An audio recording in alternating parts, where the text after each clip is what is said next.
Hello everyone, welcome to Excel Economics. I am Akash, and in today's session we are going to discuss about demand. In my earlier video, that is lecture number 1 of this particular session, I had introduced some important concepts which you need to know before proceeding further. So those who haven't watched that particular video yet, I will put the link of that particular video in the description box. So kindly check it out as well. Okay, so let's begin guys. आज के session में हम demand को decode करने वाले हैं। Demand economics में आमतौर पे उस डिमांड से अलग होता है जो रोज़मर्रा के जीवन में हम इस्तेमाल कर रहे होते हैं। उदाहरण के तौर पे मांग। अगर मैं लिटरल मीनिंग में डिमांड के बारे में कहूँगा तो आप क्या कहोगे? इसका सिंपल सा मतलब है मांग, है ना, किसी भी चीज़ की डिमांड करना। बट इकोनॉमिक्स में इसका अर्थ अलग निकल कर आता है। अगर आप इकोनॉमिक्स में डिमांड कहते हो तो डिमांड फुलफ़िल होने के लिए 3 क्राइटेरिया का फुलफ़िल होना काफ़ी ज़्यादा मैंडेटरी है। गौर से समझेंगे। पहला क्राइटेरिया है आपका कि किसी भी कमोडिटी के डिमांड के लिए आपके मन में उसके प्रति डिज़ायर होना चाहिए। बात समझ में आ गई? चाहत होनी चाहिए, डिज़ायर होनी चाहिए। दूसरा है कि आप उसे परचेज़ करने के लिए विलिंग भी हो, यानी कि विलिंगनेस टू पे होना चाहिए। अगर आपके पास पैसे मौजूद हो तो आप उसे परचेज़ भी कर सको। बात समझ में आ रही है? और थर्ड है लिटरली क्या, एबिलिटी।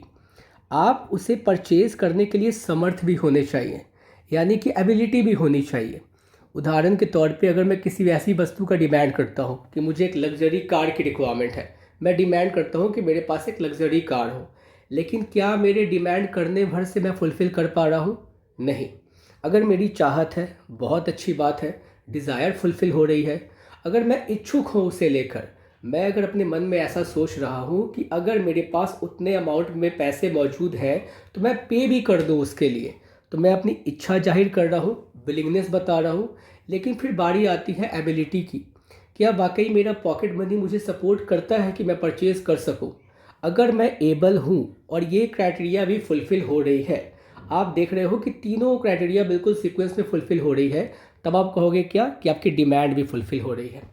अगर इनमें से कोई भी एक क्राइटेरिया फुलफ़िल नहीं हो रही तो आपका डिमांड फुलफ़िल नहीं होगा, वहाँ पे आप उसे डिमांड नहीं कहोगे।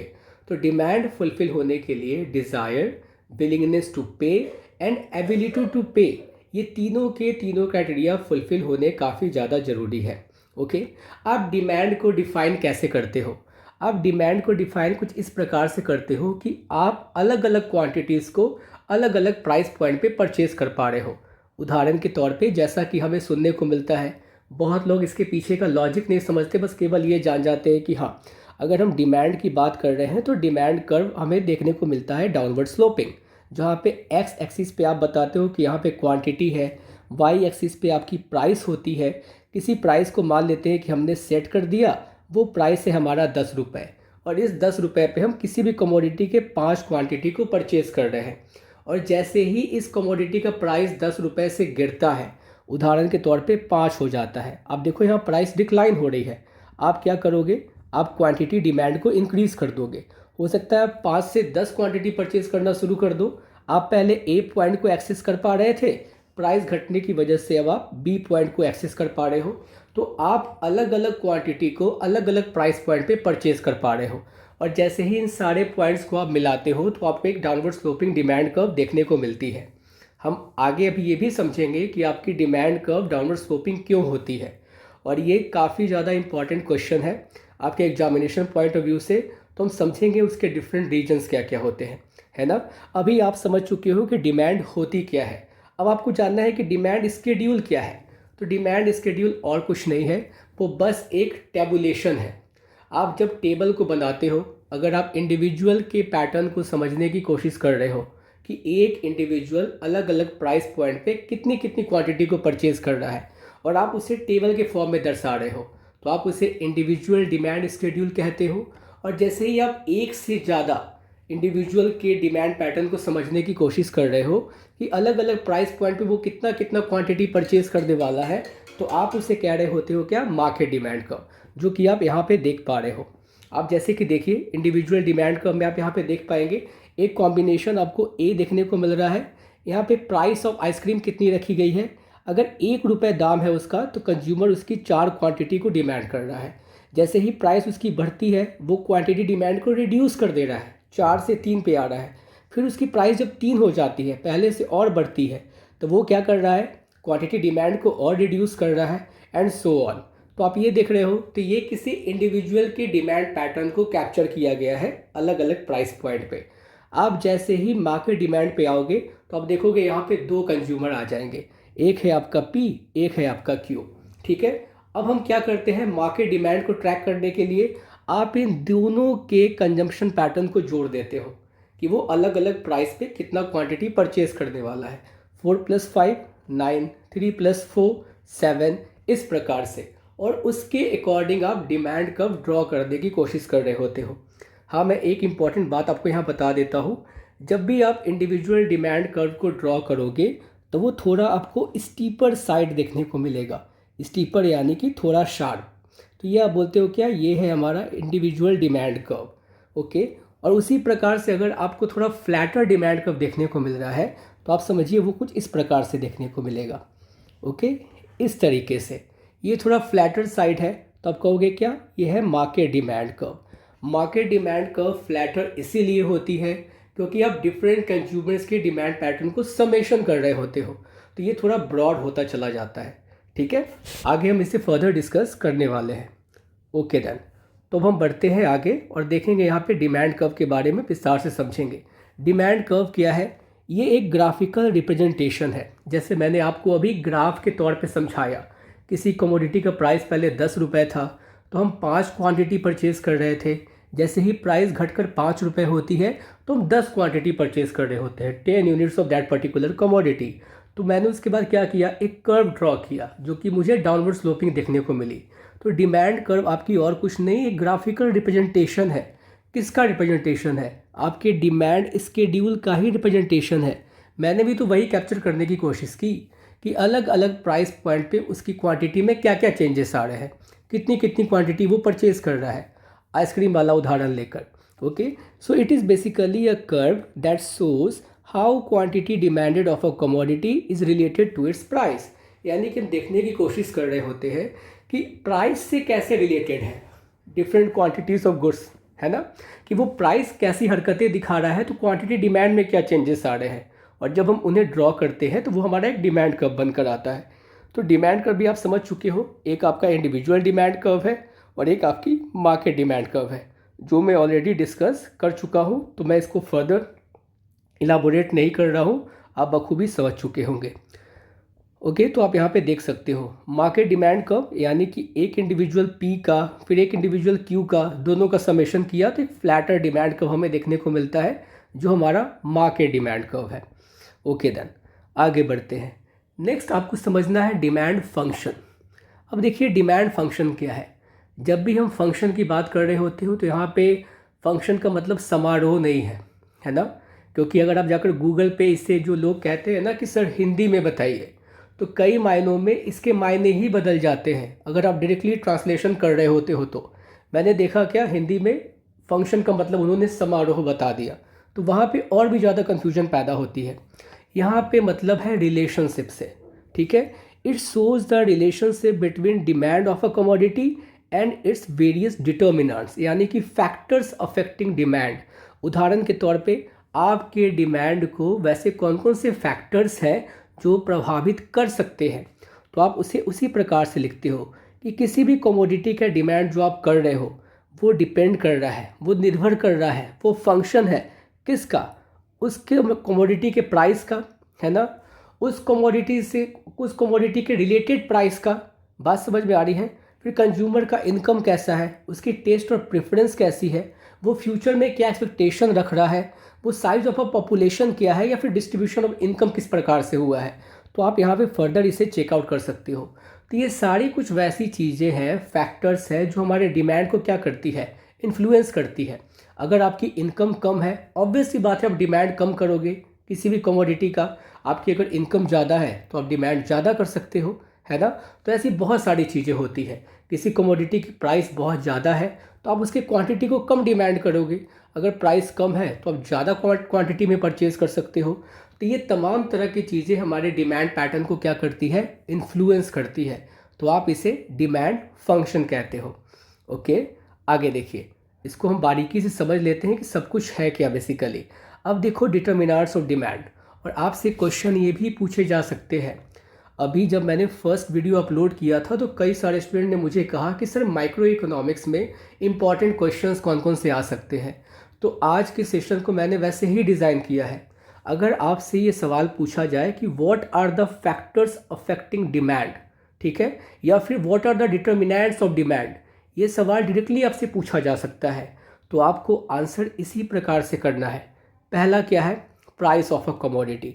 ध्यान से समझेंगे इसको। अदर थिंग्स बीइंग कांस्टेंट, और अदर थिंग्स बीइंग कांस्टेंट को हम एक और नाम से जानते हैं, उसे हम कहते हैं क्या, सेटेरिस पेरिबस, है ना। इसका मतलब वही होता है, other things being constant. With a rise in price of a commodity, अगर किसी कमोडिटी के प्राइस में राइज हमें देखने को मिलता है, इट्स डिमांड कॉन्ट्रैक्ट्स। तो डिमांड क्या होती है, आमतौर पे क्वांटिटी डिमांड क्या होती है, वो कॉन्ट्रैक्ट होती है, घटती है, रिड्यूस होती है। कॉन्ट्रैक्शन का मतलब ही होता है सिकुड़ना, एक्सपेंशन का मतलब होता है दूसरे छोर पे फैलना। बात समझ में आ गई। तो जब आप इस तरीके से समझिए ना इसको, कि मान लो कि आपको बहुत ज़्यादा पैसा खर्च करने की आदत थी, क्योंकि उस समय जितनी भी कमोडिटी की प्राइसेस थी वो आपके रेंज में थी, आप आसानी से परचेज कर पाते थे मनमाना क्वांटिटी में। लेकिन जैसे ही उन कमोडिटी की प्राइस बढ़नी शुरू हो जाएगी, आप पहले की तुलना में उन्हीं कमोडिटी को कम परचेज कर रहे होगे, यानी कि आपकी जो मुट्ठी होगी बेसिकली, जो आप हाथ बंद करते हो, वो सिकुड़ रहा होगा, है ना। तो वो क्या होगा, डिमांड रिड्यूस हो रहा है। And with a fall in price it's demand extend, और जैसे ही उन कमोडिटी की जो प्राइसिंग है वो पहले की तुलना में घट जाती है, तो आप क्या करोगे, आपका हाथ और उतना ही खुल जाएगा बेसिकली, आप पहले की तुलना में ज़्यादा परचेस कर पा रहे होगे। तो ये कॉन्ट्रैक्शन और एक्सपेंशन, ये जो होता हुआ आप देख रहे हो, ये किस में चेंज आने की वजह से हो रहा है, ये हो रहा है उस कमोडिटी के प्राइस में चेंज आने की वजह से। बात समझ में आ गई। आपको एक क्वेश्चन में और ट्रिक किया जाता है कि कॉन्ट्रैक्शन एक्सपेंशन कब देखने को मिलता है, ठीक है, या फिर शिफ्टिंग कब देखने को मिलती है। आपसे सवाल इस तरीके से भी पूछे जा सकते हैं कि मूवमेंट कब देखने को मिलता है डिमांड कर्व में, और शिफ्टिंग कब देखने को मिलती है। तो एक बात को याद रखिएगा, ये मूवमेंट, ये रोटेशन, ये कॉन्ट्रैक्शन, एक्सपेंशन, ये हमें तभी देखने को मिलती है जब बातें प्राइस के चेंज होने की हो रही हो। जब प्राइस वैरी कर रहा हो तब आपको कॉन्ट्रैक्शन, एक्सपेंशन यानी कि मूवमेंट देखने को मिलेगा डिमांड कर्व में। और जब बातें इनकम की हो रही हो, टेस्ट एंड प्रेफरेंस की हो रही हो, तब वहाँ पे आपको डिमांड कर्व शिफ्ट होता हुआ दिखाई पड़ेगा, जो हम आगे डिस्कस करने वाले हैं। ओके, नेक्स्ट पॉइंट है आपका प्राइस ऑफ रिलेटेड गुड्स। अब ये प्राइस ऑफ रिलेटेड गुड्स क्या है भाई, ऐसा गुड जो आसपास में मिलता जुलता दिखाई पड़ता हो। जैसे कि आप बोलोगे सर पेप्सी एंड कोक, तो जब आप एग्जांपल ले रहे हो पेप्सी एंड कोका कोला की, तो वो कैसे गुड है गाइस, वो दोनों सॉफ्ट ड्रिंक है, राइट। तो वो क्या है, आप किसी रेस्टोरेंट में जा रहे हो खाना खाने के लिए, और आप खाना खाने के बाद आपकी आदत है कि आप एक सॉफ्ट ड्रिंक को लेते ही लेते हो, और किसी रेस्टोरेंट में मान लीजिए कोक अवेलेबल नहीं है, तो आप बोलते हो पेप्सी है। पेप्सी अवेलेबल नहीं है तो आप पूछते हो कोक है, यानी कि वो दोनों गुड कैसे हैं, एक दूसरे के सब्स्टिट्यूट है। अगर उसके जगह नहीं है वो चीज़ मौजूद, तो आप दूसरी कमोडिटी को भी इस्तेमाल कर सकते हो। तो वैसे गुड क्या कहलाते हैं, सब्स्टिट्यूट गुड कहलाते हैं। बात समझ में आ गई। अगर मैं उदाहरण लेता हूँ टी एंड कॉफ़ी की गाइस, तो वो भी क्या है, आमतौर पे बिहारियों के साथ ये होता है। मैं बिहार से हूँ तो मैं आपको प्रॉपर बता सकता हूँ। हमारे लिए जो शराब होता है वो एक प्रकार से चाय ही होता है ना। हमें 2-3 बार तो चाय चाहिए होता है, ठीक है, पर्टिकुलर डे में। तो एक बात को समझिए, अगर किसी भी कारणवश चाय अवेलेबल नहीं है तो बोलते हैं कॉफ़ी होगा क्या, कॉफ़ी अवेलेबल नहीं है तो पूछते हैं चाय होगा क्या। यानी कि चाय की जगह कॉफ़ी का इस्तेमाल हो सकता है, कॉफ़ी की जगह चाय का। अब ये नहीं कहना है यहाँ पे कि सर मुझे कॉफ़ी नहीं पसंद है, मैं बस आपको उदाहरण से समझाने की कोशिश कर रहा हूँ। अब एक बात पे ध्यान देंगे, किसी भी कारणवश अगर मान लीजिए कि चाय की कीमत बहुत ज़्यादा बढ़ जाती है, ठीक है, प्राइस ऑफ टी जो प्राइस ऑफ टी है वो इंक्रीज़ हो जाती है, तो आपको क्या लगेगा, अरे भाई ये हमारा एक कॉमन सेंस कहता है, किसी भी कमोडिटी की प्राइस अगर बढ़ जाती है तो हम उसके क्वांटिटी को क्या करते हैं, रिड्यूस कर देते हैं, क्वांटिटी डिमांड रिड्यूस हो जाती है, ठीक है। और आप ऐसा क्यों कर रहे होते हो, क्योंकि यहाँ पे लॉ ऑफ डिमांड ऑपरेट हो रहा होता है। और याद रखिए, मैंने पहले वाले लेक्चर में आपको बताया था कि इकोनॉमिक्स में भी हम लॉ को डील कर रहे होते हैं, इसीलिए आप इकोनॉमिक्स को आर्ट्स कहते हो तो आप इकोनॉमिक्स को साइंस भी कहते हो, और साइंस में बहुत सारे लॉस ऑपरेट हो रहे होते हैं। उसी प्रकार से इकोनॉमिक्स में भी डिफरेंट लॉस ऑपरेट हो रहे होते हैं। Law of demand, law of supply, law of diminishing marginal utility, जो हम आने वाले सेशन में डिस्कस करने वाले हैं। तो इस कारण से क्या होगा, क्वांटिटी डिमांड ऑफ जो टी होगा वो रिड्यूस हो जाएगा। लेकिन प्राइस ऑफ टी अगर इंक्रीज हुआ है तो फिर क्वांटिटी डिमांड बढ़ेगा किसका, भाई कॉफ़ी का बढ़ जाएगा। नहीं, क्योंकि हो सकता है कि कॉफ़ी अभी स्थायी हो, उसके प्राइस में कुछ फ्लक्चुएशन न आए हो। और आप एक बात को ध्यान रखिए, ये गिवन अदर थिंग्स कांस्टेंट का कंडीशन आप लेते ही क्यों हो, आप इसी वजह से लेते हो ताकि आप किसी एक पर्टिकुलर के इम्पैक्ट को कैप्चर कर सको।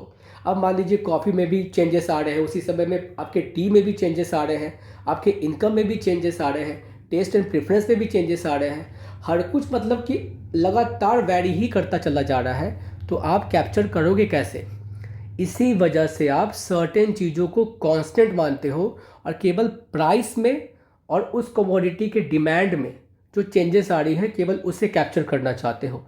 इसी वजह से आप सेटेरिस पेरिबस का कंडीशन लगाते हो, गिवन अदर थिंग्स कांस्टेंट मानते हो, जहाँ पे कंज्यूमर की इनकम भी कांस्टेंट है।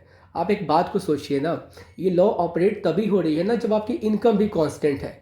मैं कह रहा हूँ कि टी की प्राइस बढ़ जा रही है, लेकिन आपकी सैलरी भी 50,000 से लाख रुपए हो गई, तो फिर आप टी का कंजम्पशन क्यों रिड्यूस करोगे, आप क्यों जाओगे कॉफ़ी के ऊपर, क्योंकि आपका इनकम भी चेंज हो रहा है, प्राइस भी चेंज हो रही है।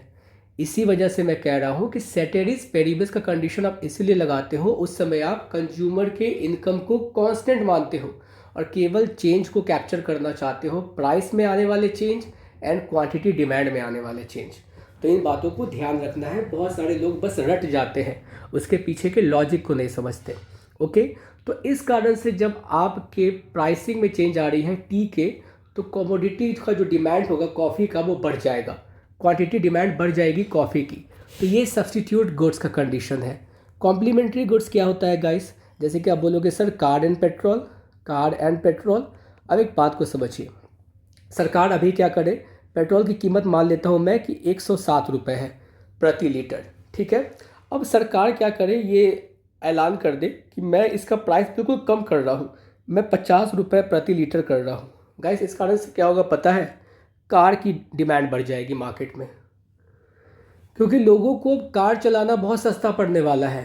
तो अब एक बात समझिए, कार के प्राइस में तो कुछ चेंजेस नहीं की गई, चेंजेस की गई पेट्रोल के प्राइसिंग में। लेकिन जो कि कार के बिना पेट्रोल अधूरा है, पेट्रोल के बिना कार अधूरा है, पेन के बिना इंक अधूरा है, इंक के बिना पेन अधूरा है। भाई हम कार लेकर क्या करेंगे अगर पेट्रोल का प्राइस 1000 रुपये लीटर हो जाए, हम तो रखे रह जाएंगे, हम चला भी नहीं पाएंगे, हमारी पॉकेट मनी उतना सपोर्ट नहीं करेगी हमें। तो हम कार तभी परचेज़ करेंगे ना कि जब हमारी पॉकेट मनी सपोर्ट करे, हम उसे चला सके, हमें डेली पेट्रोल पे ही एक्सपेंस बियर करना है। तो पेट्रोल की प्राइस जैसे ही कम हुई, आप देख रहे हो कि कार की डिमांड अचानक से बढ़ जाती है, ठीक है। तो ये बात आपको देखने को मिलती है यहाँ पे। तो वैसे गुड्स कॉम्प्लीमेंट्री गुड्स होते हैं कि एक का प्राइस घटा तो दूसरे गुड का डिमांड बढ़ जाता है, और वो दोनों गुड आपस में कॉम्प्लीमेंट्री होते हैं, यानी कि साथ में ही काम कर सकते हैं, अलग अलग काम नहीं कर सकते। उदाहरण के तौर पे आपके जो लेफ्ट पैर में आपका शूज होता है ना, और राइट पैर में आपका जो शूज होता है, तो क्या किसी भी पार्टी फंक्शन या कहीं पे भी आप केवल लेफ्ट शू को पहन के जा सकते हो? आपको जब भी पहनना है तो लेफ़्ट शू और राइट शू को साथ में ही पहनना है। तो इस बात को हम ध्यान रखेंगे। तो वैसे गुड्स क्या होते हैं, कॉम्प्लीमेंट्री गुड्स होते हैं, ठीक है। Substitute goods and complementary goods, मैं उम्मीद करता हूँ कि ये क्लियर हो गया होगा। आप यहाँ पे टेबुलेशन से भी समझ सकते हो, टी की अलग अलग प्राइसिंग दी गई है, ठीक है। उसका डिमांड अलग अलग प्राइस पॉइंट पे कितना होने वाला है क्वांटिटी का वो दिया गया है, और किस प्रकार से कॉफ़ी के भी डिमांड में चेंजेस आ रहा है वो सारी चीज़ें यहाँ पे बताई गई है। तो आप इसे चेकआउट कर सकते हैं। ओके, नेक्स्ट आता है आपका इनकम ऑफ द कंज्यूमर। जब भी किसी व्यक्ति के आय में वृद्धि होगी, यानी कि इनकम में चेंजेस आएगा, इनकम बढ़ेगा, तो वो डिमांड पहले की तुलना में ज़्यादा करेगा, क्वांटिटी को पहले की तुलना में वो ज़्यादा डिमांड कर रहा होगा। तो यहाँ पे समझने की बात यह है कि यहाँ पे कुछ प्रकार के गुड्स होते हैं। पहला क्या है आपका, नॉर्मल गुड्स, ठीक है। अब नॉर्मल गुड्स क्या है guys, the goods whose demand increases with rise in income and decreases with fall in income are termed as normal income. अब नॉर्मल इनकम कहने का मतलब क्या, नॉर्मल गुड्स कहने का मतलब क्या, कि उसका जो इफ़ेक्ट है ना इनकम के साथ में वो पॉजिटिव है. इनकम बढ़ेगा तो क्वांटिटी डिमांड ज़्यादा करोगे, इनकम घटेगा क्वांटिटी डिमांड आप कम करोगे. उदाहरण के तौर पे मान लीजिए कि आपकी इनकम उतना सपोर्ट नहीं कर पाती थी कि आप 2 समय रोटी खा सको. आप 2 समय चावल खाया करते थे क्योंकि चावल सस्ता पड़ता है रोटी की तुलना में, मान लीजिए. लेकिन आपकी इनकम बढ़ गई, अब तो आप रोटी को अफोर्ड कर सकते हो ना.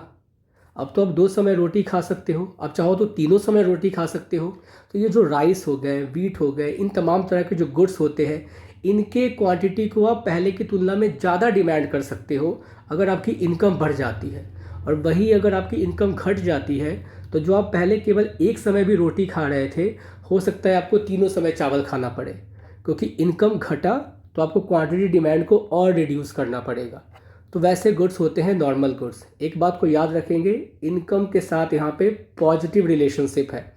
इनकम के साथ यहाँ पे क्या है गाइस, पॉजिटिव रिलेशनशिप है. इनकम बढ़ेगा तो क्वांटिटी डिमांड भी बढ़ता चला जाएगा. इस बात को हम ध्यान में रखेंगे.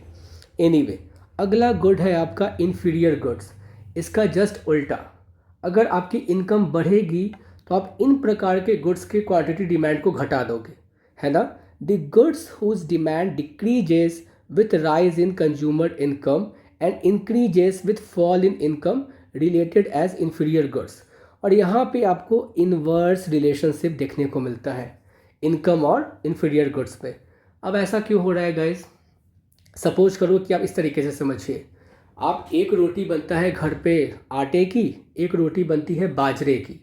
तो बाजरे की रोटी को मैं यहाँ पे मानकर चल रहा हूँ कि वो इन्फीरियर गुड है, ठीक है. अगर मान लीजिए कि आपकी इनकम अगर बढ़ेगी तो आप आटे की रोटी ज़्यादा खाओगे या बाजरे की, क्योंकि आटा को आपने नॉर्मल गुड की कैटेगरी में रखा है, बाजरा को आपने इन्फीरियर गुड्स की कैटेगरी में रखा है. तो अगर आपकी इनकम बढ़ेगी तो आप बाजरे की रोटी का डिमांड कम करोगे, तो इन्फीरियर गुड की कैटेगरी में आपने बाजरा को रखा था. व्हेन इनकम गोज़ अप, है ना, इनकम बढ़ रही है तो आप बाजरे की रोटी का डिमांड क्या कर रहे हो, घटा रहे हो. तो यहाँ पे आपको इनकम के साथ नेगेटिव रिलेशनशिप देखने को मिल रहा है और आप ग्राफ कुछ इस प्रकार से ड्रॉ करने वाले हो. सॉर्टेड, इस बात को हम ध्यान देंगे. आगे बढ़ते हैं और नेक्स्ट है लॉ ऑफ डिमांड. और मैं बिल्कुल रिक्वेस्ट करना चाहूँगा, बहुत सारे लोग यहाँ पे आज भी गलती करते हैं, चाहे वो यूजी के स्टूडेंट हो, इवन वो पीजी के स्टूडेंट हो, वो इसका डिफिनेशन ही बहुत गलत बता रहे होते हैं. वो कहते हैं क्या, when price goes up, when price goes up demand goes down. और ये डेफिनेशन बिल्कुल गलत है. वो कहते हैं कि जब किसी कमोडिटी की प्राइस बढ़ती है उसका डिमांड घट जाता है. गाइस, ये डेफिनेशन बिल्कुल गलत है. सही डेफिनेशन है when price goes up quantity demand goes down given other things constant. बात समझ में आ रही है, given other thing कांस्टेंट, जिसको आपने सेटेरिस पेरिबस कहा था, ये उसकी करेक्ट डेफिनेशन है. तो कभी भी एग्जामिनेशन में आप आंसर राइटिंग कर रहे हो तो आपको भूल कर भी ये गलती नहीं करनी है, क्योंकि मैंने आपको इसके पीछे का लॉजिक बताया है. लॉ तभी काम कर रही होगी जब आप उन तमाम तरह की चीज़ों को क्या करते हो, कांस्टेंट मानते हो, और केवल कुछ ही चीज़ों का इम्पैक्ट को आप कैप्चर करना चाहते हो. जैसे कि हम इस वाले केस में प्राइस और क्वांटिटी डिमांड के इम्पैक्ट को, उसके पैटर्न को कैप्चर करने की कोशिश कर रहे हैं, और बाकी सारी चीज़ों को हमने कांस्टेंट माना है. और हम किसी चीज़ के डिमांड को नहीं घटा रहे होते हैं, उसके क्वांटिटी डिमांड को घटा रहे होते हैं. अगर हम आटा ही परचेज़ कर रहे हैं तो पहले हम 10 केजी परचेज़ किया करते थे अगर हमारे पास 100 रुपये प्राइस होता था उसका. तो लेकिन जैसे ही उसकी प्राइस हो जाती है 80 रुपये, प्राइस घट गई, हम उसका अब क्या कर रहे हैं, मान लेते हैं कि 10 किलो से 15 किलो परचेज़ कर रहे हैं. यानी कि हमने आटा ही डिमांड किया है अभी भी, लेकिन हमने 10 से 15 किलो कर दिया, यानी कि उसके क्वांटिटी को बढ़ाया है ना. डिमांड को नहीं बढ़ाया, उसके क्वांटिटी डिमांड को बढ़ाया है. और हम डिमांड को नहीं घटाते, क्वांटिटी डिमांड को घटाते हैं. बात समझ में आ गई, तो इस बात को ध्यान रखेंगे. मतलब कि प्राइस कमेगा, क्वांटिटी डिमांड बढ़ेगा, गिवन अदर थिंग्स कांस्टेंट. तो इस बात को हम ध्यान रखेंगे. और इसका जो कर्व होता है वो डाउनवर्ड स्लोपिंग होता है, और हमने डिस्कस किया भी है कि डाउनवर्ड स्लोपिंग कैसे हमें देखने को मिलता है. अलग अलग पॉइंट मिलते हैं और जब हम इनको ड्रॉ करते हैं तो हमें एक डाउनवर्ड स्लोपिंग कर्व देखने को मिलता है। ओके, अब यहाँ से समझिए इंपॉर्टेंट क्वेश्चन जो आप हमसे डिमांड कर रहे थे कि सर इंपॉर्टेंट क्वेश्चंस कौन कौन से हो सकते हैं। तो देखिए इंपॉर्टेंट क्वेश्चंस ऐसा कुछ नहीं होता, जहाँ तक मैं समझता हूँ या फिर मेरी जो जर्नी रही है, जब मैं किसी टॉपिक को पढ़ रहा होता हूँ तो मुझे हर कुछ इंपॉर्टेंट ही लगता है। और जब मैं प्रीवियस ईयर के क्वेश्चन को सॉल्व करता हूँ तो मैं फिर ये सोचता हूँ कि मैं इसका आंसर कैसे लिखूँगा, मेरी लर्निंग क्या क्या रही है और मैं किन किन चीज़ों का जिक्र इस क्वेश्चन के जरिए कर सकता हूँ, इस क्वेश्चन में कर सकता हूँ बेसिकली, है ना। तो मैं उस तरीके से आंसर राइटिंग किया करता था। आप देखो यहाँ पे क्वेश्चन को अलग अलग तरीके से पूछा जा सकता है। Why does demand curve slopes downward, ये एक इम्पॉर्टेंट क्वेश्चन निकल कर आता है कि आखिर आपकी जो डिमांड कर्व है वो डाउनवर्ड स्लोपिंग क्यों होती है। Why does the law of demand operate, इसी को अलग तरीके से पूछा गया है कि लॉ ऑफ डिमांड ऑपरेट क्यों करती है। Why more of a good is purchased when its price falls, क्यों आप किसी कमोडिटी के क्वांटिटी को ज़्यादा परचेज करते हो जब उसके प्राइस में कटौती देखने को मिलती है। तो ये तीनों कहीं ना कहीं एक ही सवाल को पूछ रहा है, बट सवाल पूछने का तरीका अलग है, तो हम इस बात को ध्यान रखेंगे। लॉ ऑफ डिमांड क्या कहता है गाइस, अभी हमने सीखा, when price goes up quantity demanded goes down given other things constant. आप पहले इस प्रकार से डिफाइन कर सकते हो कि आखिर लॉ ऑफ डिमांड कहता क्या है। उसके बाद से फॉलोइंग रीजन्स हैं जिसकी वजह से आपको डिमांड कर्व डाउनवर्ड स्लोपिंग देखने को मिलती है, यानी कि जब प्राइस बढ़ता हुआ चला जाएगा क्वांटिटी डिमांड घटता हुआ नज़र में आएगा, यानी कि एक इन्वर्स रिलेशनशिप, एक बढ़ेगा दूसरा घटेगा। तो आप देखो मैं जो बता रहा था, law of diminishing marginal utility पहला रीजन है इसका। अब आप ये समझिए कि ये लॉ कहता क्या है। आपको मैंने कल ही बताया था अपने प्रीवियस सेशन में, मार्जिनल का मतलब इकोनॉमिक्स में क्या होता है। मार्जिनल का मतलब इकोनॉमिक्स में होता है एक्स्ट्रा, या फिर आप कहते हो क्या, एडिशनल। बात समझ में आ रही है। एडिशनल कहने का मतलब क्या है, और ख़ास करके यूटिलिटी, मैं इस शब्दों को ब्रेक कर देता हूँ। यूटिलिटी का मतलब होता है गाइस वांट सेटिस्फाइंग, सेटिस्फाइंग पार, है ना। वांट सेटिस्फाइंग पार यानी कि किसी भी चीज़ को इस्तेमाल करने के बाद उससे मिलने वाली संतुष्टि, उससे मिलने वाला सेटिस्फैक्शन, वो कहलाता है यूटिलिटी। और मार्जिनल का मतलब क्या है, एक्स्ट्रा यूटिलिटी। कहने का मतलब है कि जब आप एडिशनल कंजम्पशन करते चले जा रहे हो किसी भी कमोडिटी का, तो हर एक एडिशनल कंजम्पशन करने के बाद आपको संतुष्टि कितना मिल रहा है। बात समझ में आ रही है, कितनी यूटिलिटी आपको मिल रही है, आप प्राप्त कर रहे हो। तो एक बात को पहले ध्यान रखेंगे, ठीक है। देखिए ध्यान से, मुझे हाँ यहाँ पे जगह है। अब सपोज करो कि मैं कहता हूँ क्या कि मैं बहुत ज़्यादा थर्स्टी हूँ, नहीं मतलब मैं थर्स्टी हूँ, तो मैं जब घर पे आता हूँ तो मैं पानी की डिमांड कर रहा होता हूँ बेसिकली। मुझे पानी चाहिए अपनी प्यास को बुझाने के लिए, for quenching my thirst. Okay, तो मैं अपनी माँ से क्या करता हूँ कि माँ मुझे एक गिलास पानी दीजिए। तो जब वो मुझे एक गिलास पानी देती है तो हो सकता है कि मैं बहुत ज़्यादा प्यासा हूँ, मुझे बहुत जोर की प्यास लगी है। तो जो मुझे पहले ग्लास से सेटिस्फैक्शन मिलेगा, पहले ग्लास पानी से, वो हो सकता है कि 20 यूटिल्स का मिले। 20 यूटिल्स गाइस, मैं इसे और भी ज़्यादा ब्रेक डाउन करूँगा जब मैं प्रॉपर तरीके से कंज्यूमर बिहेवियर को डिस्कस कर रहा हूँगा एक पर्टिकुलर टॉपिक में, ठीक है। अभी आप समझिए सर ये यूटिल्स क्या है। जिस प्रकार से हम यहाँ पे यूटिल्स और कुछ नहीं, यूनिट है, यूनिट है मापने का, किसे, सेटिस्फैक्शन को, यूटिलिटी को। तो क्या ये मापा जा सकता है। हर कंज्यूमर के लिए एक गिलास से पीने के बाद जो संतुष्टि मिलती है वो हो सकता है अलग अलग भी हो, बिल्कुल हो सकता है, और इसे बाद में क्रिटिसाइज भी किया गया है। लेकिन आप ना पहले एक एनालिसिस पढ़ते हो जिसे हम कार्डिनल यूटिलिटी एनालिसिस बोलते हैं। मैं यहाँ पे थोड़ा बहुत जिक्र कर दे रहा हूँ बिकॉज मुझे इसके ऊपर एक प्रॉपर क्लास स्केड्यूल करनी पड़ेगी। कार्डिनल यूटिलिटी एनालिसिस, ठीक है गाइस। अब कार्डिनल का मतलब होता है नंबर्स, यहाँ पे ध्यान देंगे थोड़ा। और यूटिलिटी का मतलब मैंने आपको बता दिया, वांट सेटिस्फाइंग पार। तो कहने का मतलब है कि आप अपने संतुष्टि को नंबर में कैप्चर कर सकते हो, ठीक है, नंबर्स में आप कैप्चर कर सकते हैं। बात समझ में आ रही है। तो हम इसे कहते थे क्या, कार्डिनल यूटिलिटी एनालिसिस, जिसे बाद में क्रिटिसाइज किया गया, ठीक है। अभी इसके ही कॉन्सेप्ट को लेकर हम समझने की कोशिश करते हैं, law of diminishing marginal utility, ताकि आपको चीज़ें समझ में आ सके। वापस से आते हैं एग्जाम्पल के ऊपर। मैं बहुत प्यासा आता हूँ अपने घर पे, मैं घर पे डिमांड करता हूँ एक गिलास पानी की अपने प्यास को बुझाने के लिए, तो मुझे पहले गिलास से जो सेटिस्फैक्शन मिलती है वो कितनी मिलती है, 20 यूटिल्स की मिलती है। ठीक है, मैं जैसे ही दूसरा गिलास पीता हूँ, ग्लास नंबर 2, ये पहला गिलास, ये दूसरा गिलास, तो अब शायद मेरी प्यास कुछ हद तक बुझ चुकी है।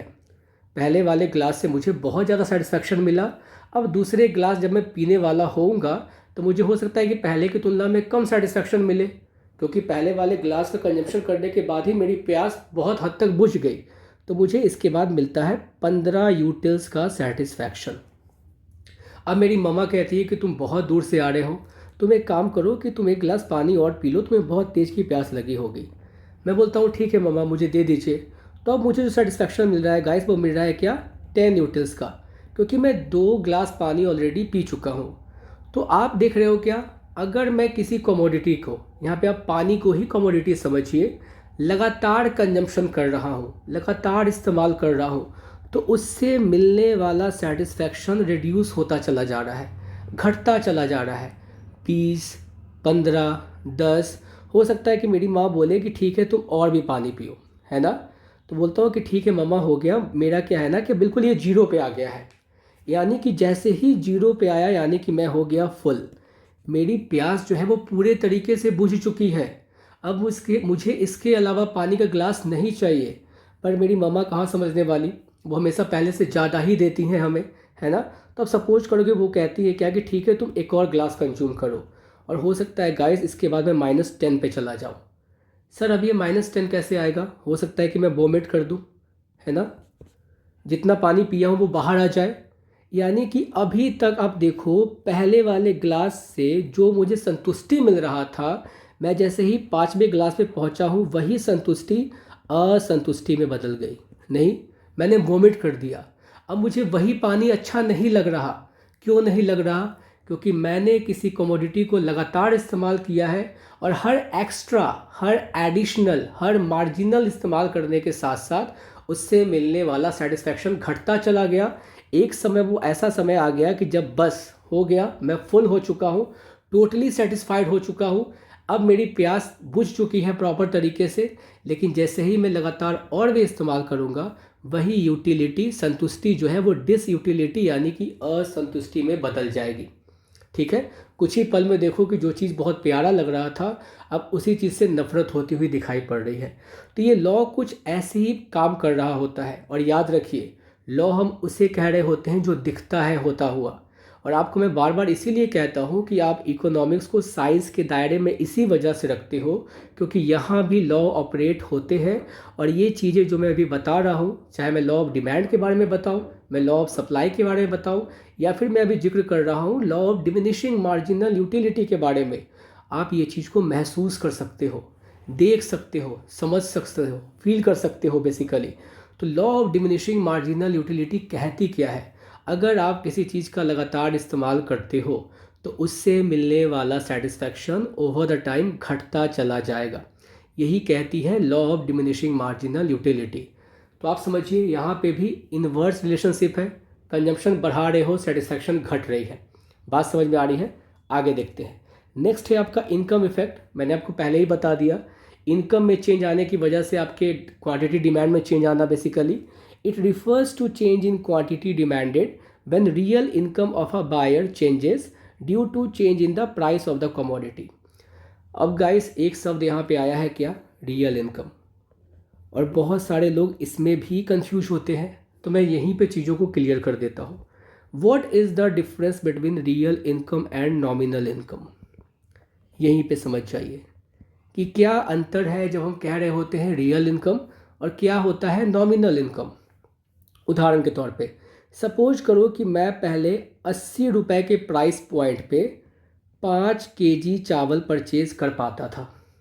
ठीक है, 80 रुपये देकर मैं 5 केजी चावल परचेज कर पा रहा हूँ। अब 80 रुपये क्या है, ये 80 रुपये जो आपको दिख रहा है ना, आपकी माँ ने आपके हाथ में 80 रुपये रखा, और माँ को पता है कि जब आप मार्केट जाओगे तो आप 5 केजी चावल लेकर आने वाले हो।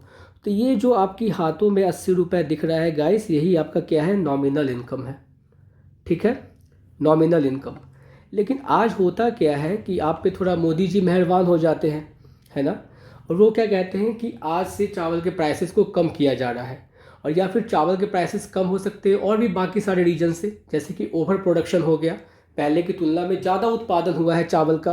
तो जब किसी चीज़ की मौजूदगी मार्केट में ज़्यादा होती है, उसकी प्राइसिंग ऑटोमेटिकली कम हो जाती है। ये बात आप समझ सकते हो। एनीवे, आज आप मार्केट गए वही 80 रुपये लेकर, ठीक है, और आज आप क्या कर रहे हो, 8 केजी चावल परचेज करके आ रहे हो। बात समझ में आ गई? लेकिन आपकी माँ ने आपको आज भी 80 रुपये ही दिया है, यानी कि नॉमिनल इनकम। लेकिन उस इनकम से आप पहले की तुलना में 3 केजी चावल ज़्यादा परचेज कर पा रहे हो। तो गाइस, आपकी रियल इनकम बढ़ी है या घटी है? हकीकत में, सही मायने में रियल का मतलब क्या? रियलिटी में होता हुआ दिखाई क्या पड़ रहा है? रियलिटी में होता हुआ दिखाई ये पड़ रहा है कि उसी 80 रुपये से जो कल तक आप 5 केजी चावल परचेज कर पा रहे थे, आज उसी 80 रुपये से आप 8 केजी चावल परचेज कर पा रहे हो। तो रियलिटी में आपकी इनकम बढ़ चुकी है। Getting my point? आपकी इनकम क्या हो चुकी है? बढ़ चुकी है। और इसके उलट अगर आप 80 रुपये लेकर जा रहे हो और आप केवल 2 ही केजी चावल परचेज कर पा रहे हो, तो यानी कि आपकी रियल इनकम घट गई। लेकिन वो 80 रुपये तो 80 रुपये ही है ना।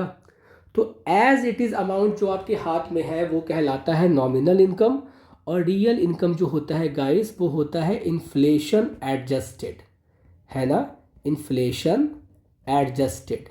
आप ये महंगाई वाले चीज़ों को भी इसमें कैप्चर कर लेते हो। उसके वजह से रियल इनकम बढ़ रहा है, घट रहा है, क्या हो रहा है? तो रियल इनकम हमेशा इन्फ्लेशन एडजस्टेड होता है, नॉमिनल इनकम आपकी एज इट इज़ होती है। ठीक है, तो आप समझ चुके हो कि इनकम इफेक्ट क्या होता है। It refers to change in quantity demanded when real income of the buyer changes due to change in price of the commodity. अभी क्या हुआ था? ऑब्वियस सी बात है ना कि चावल का प्राइस घट गया होगा, तभी तो आप ज़्यादा परचेज कर पा रहे हो। प्राइस घटा, ज़्यादा परचेज कर रहे हो। अगेन इन्वर्स रिलेशनशिप, अगेन आपका डाउनवर्ड स्लोपिंग डिमांड कर्व। तो एक ये रीज़न है। अगला है आपका सब्स्टिट्यूशन इफेक्ट। जैसा कि मैंने आपको बताया, टी एंड कॉफ़ी।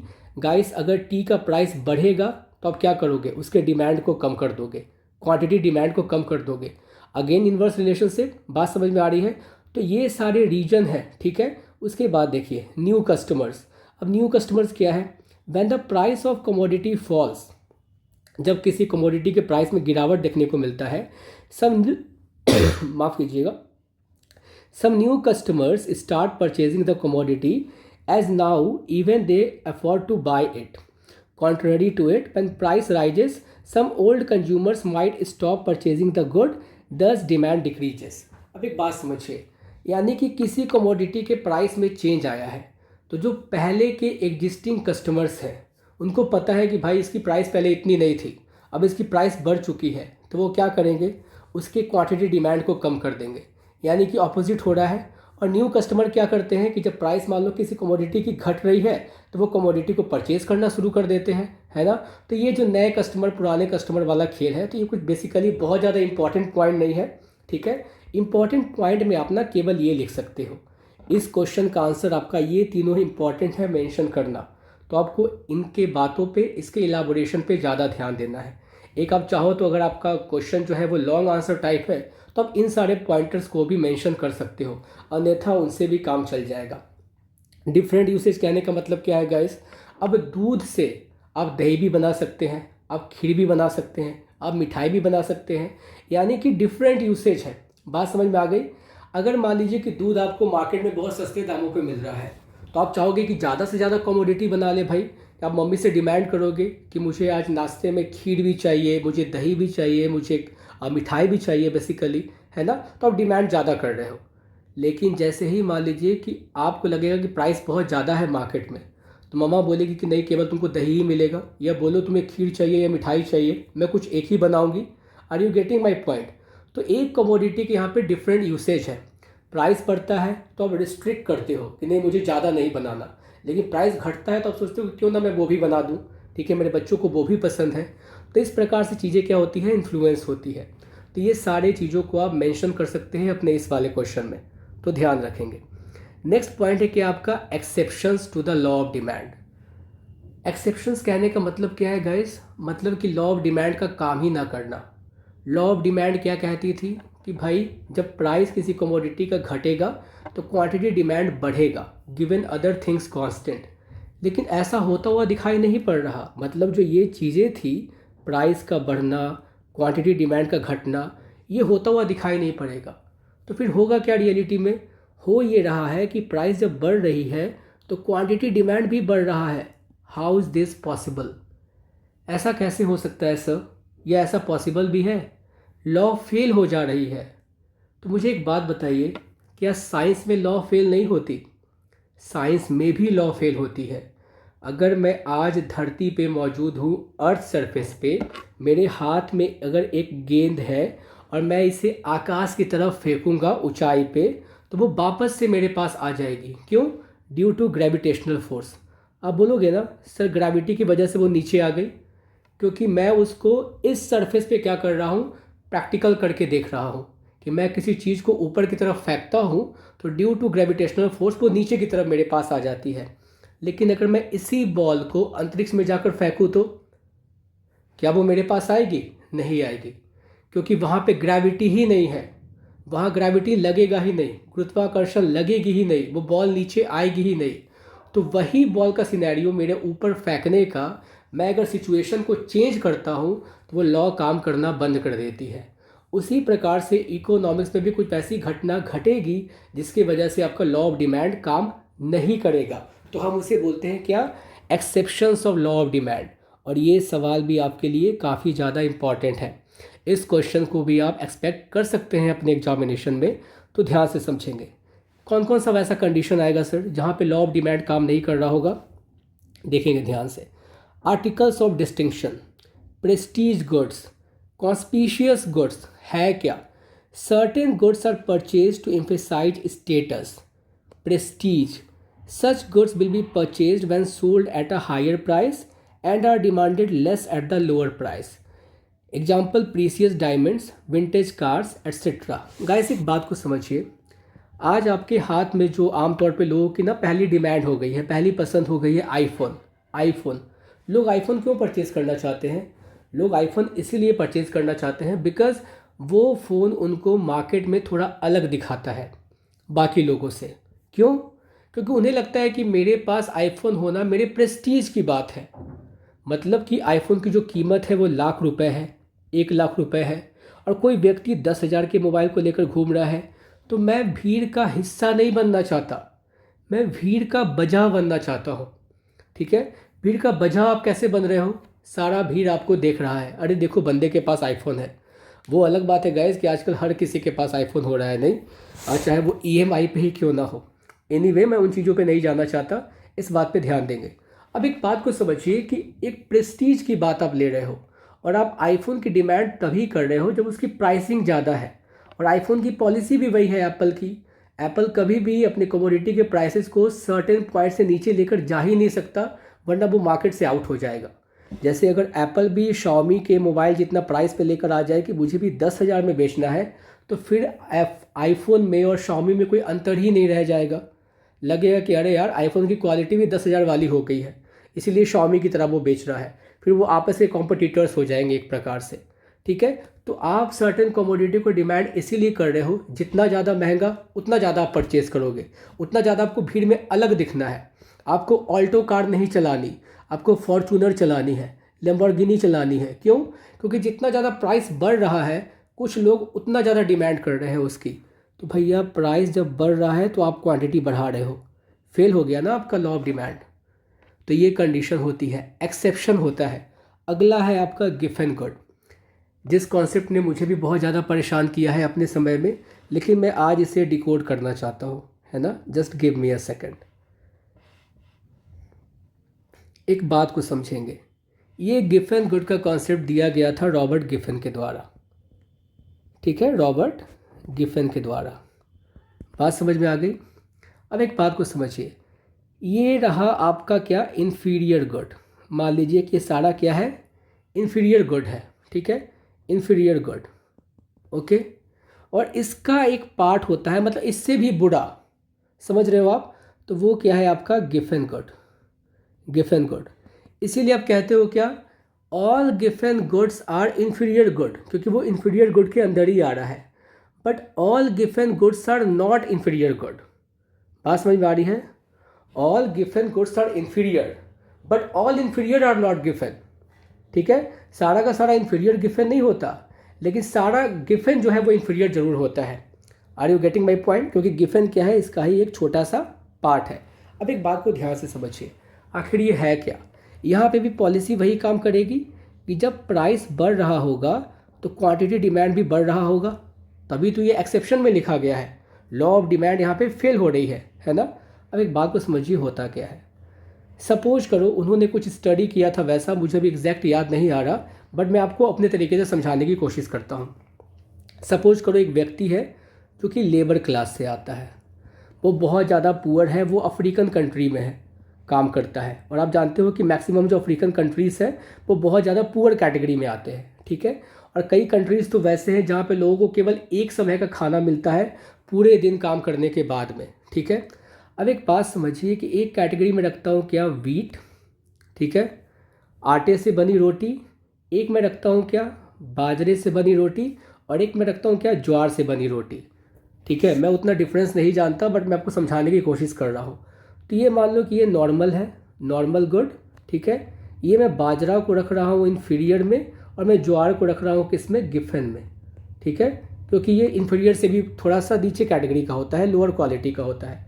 अब एक बात समझिए कि एक व्यक्ति लेबरर क्लास का है, और ऑब्वियस सी बात है लेबरर क्लास का है, बहुत गरीब घर से आता है, वो बिलोंग करता है, तो उसका जो मैक्सिमम कंजम्पशन होगा वो किसका होगा, ज्वार की रोटी का, है ना, इसकी रोटी का। और इसकी कीमत सपोज करो क्या है, इसकी कीमत है 10 रुपये kg, मान लीजिए ये 10 रुपये kg है, मैं ज्वार का लिख देता हूँ कीमत। ठीक है, अब होता क्या है कि किसी भी कारणवश इकोनॉमी में या तो ज्वार का जो प्रोडक्शन है वो बहुत कम हुआ हो। अब किसी चीज़ की मौजूदगी अगर कम होगी तो प्राइस ज़्यादा होगा। आपको याद है कि मैंने कुछ समय पहले बोला है कि किसी चीज़ की मौजूदगी ज़्यादा है तो प्राइस कम हो जाती है, किसी चीज़ की मौजूदगी अगर कम होगी तो प्राइस ज़्यादा होगी। जैसे कि डायमंड, वो हर जगह तो अवेलेबल है नहीं, वो बहुत कम मात्रा में मौजूद है, इसलिए उसकी प्राइस क्या होती है, बहुत ज़्यादा होती है। तो आप मान के चलो कि क्या हो रहा है कि किसी भी कारणवश या तो पानी प्रॉपर नहीं हुआ है, रेनफॉल प्रॉपर नहीं हुआ है, प्रोडक्शन बहुत कम हुई है किसी रीजन से, तो अभी जो ज्वार की रोटी जो है वो महंगी हो जाएगी, ऑब्वियस सी बात है। अब मान लीजिए कि ये 15 रुपये kg हो गई, सपोज करो।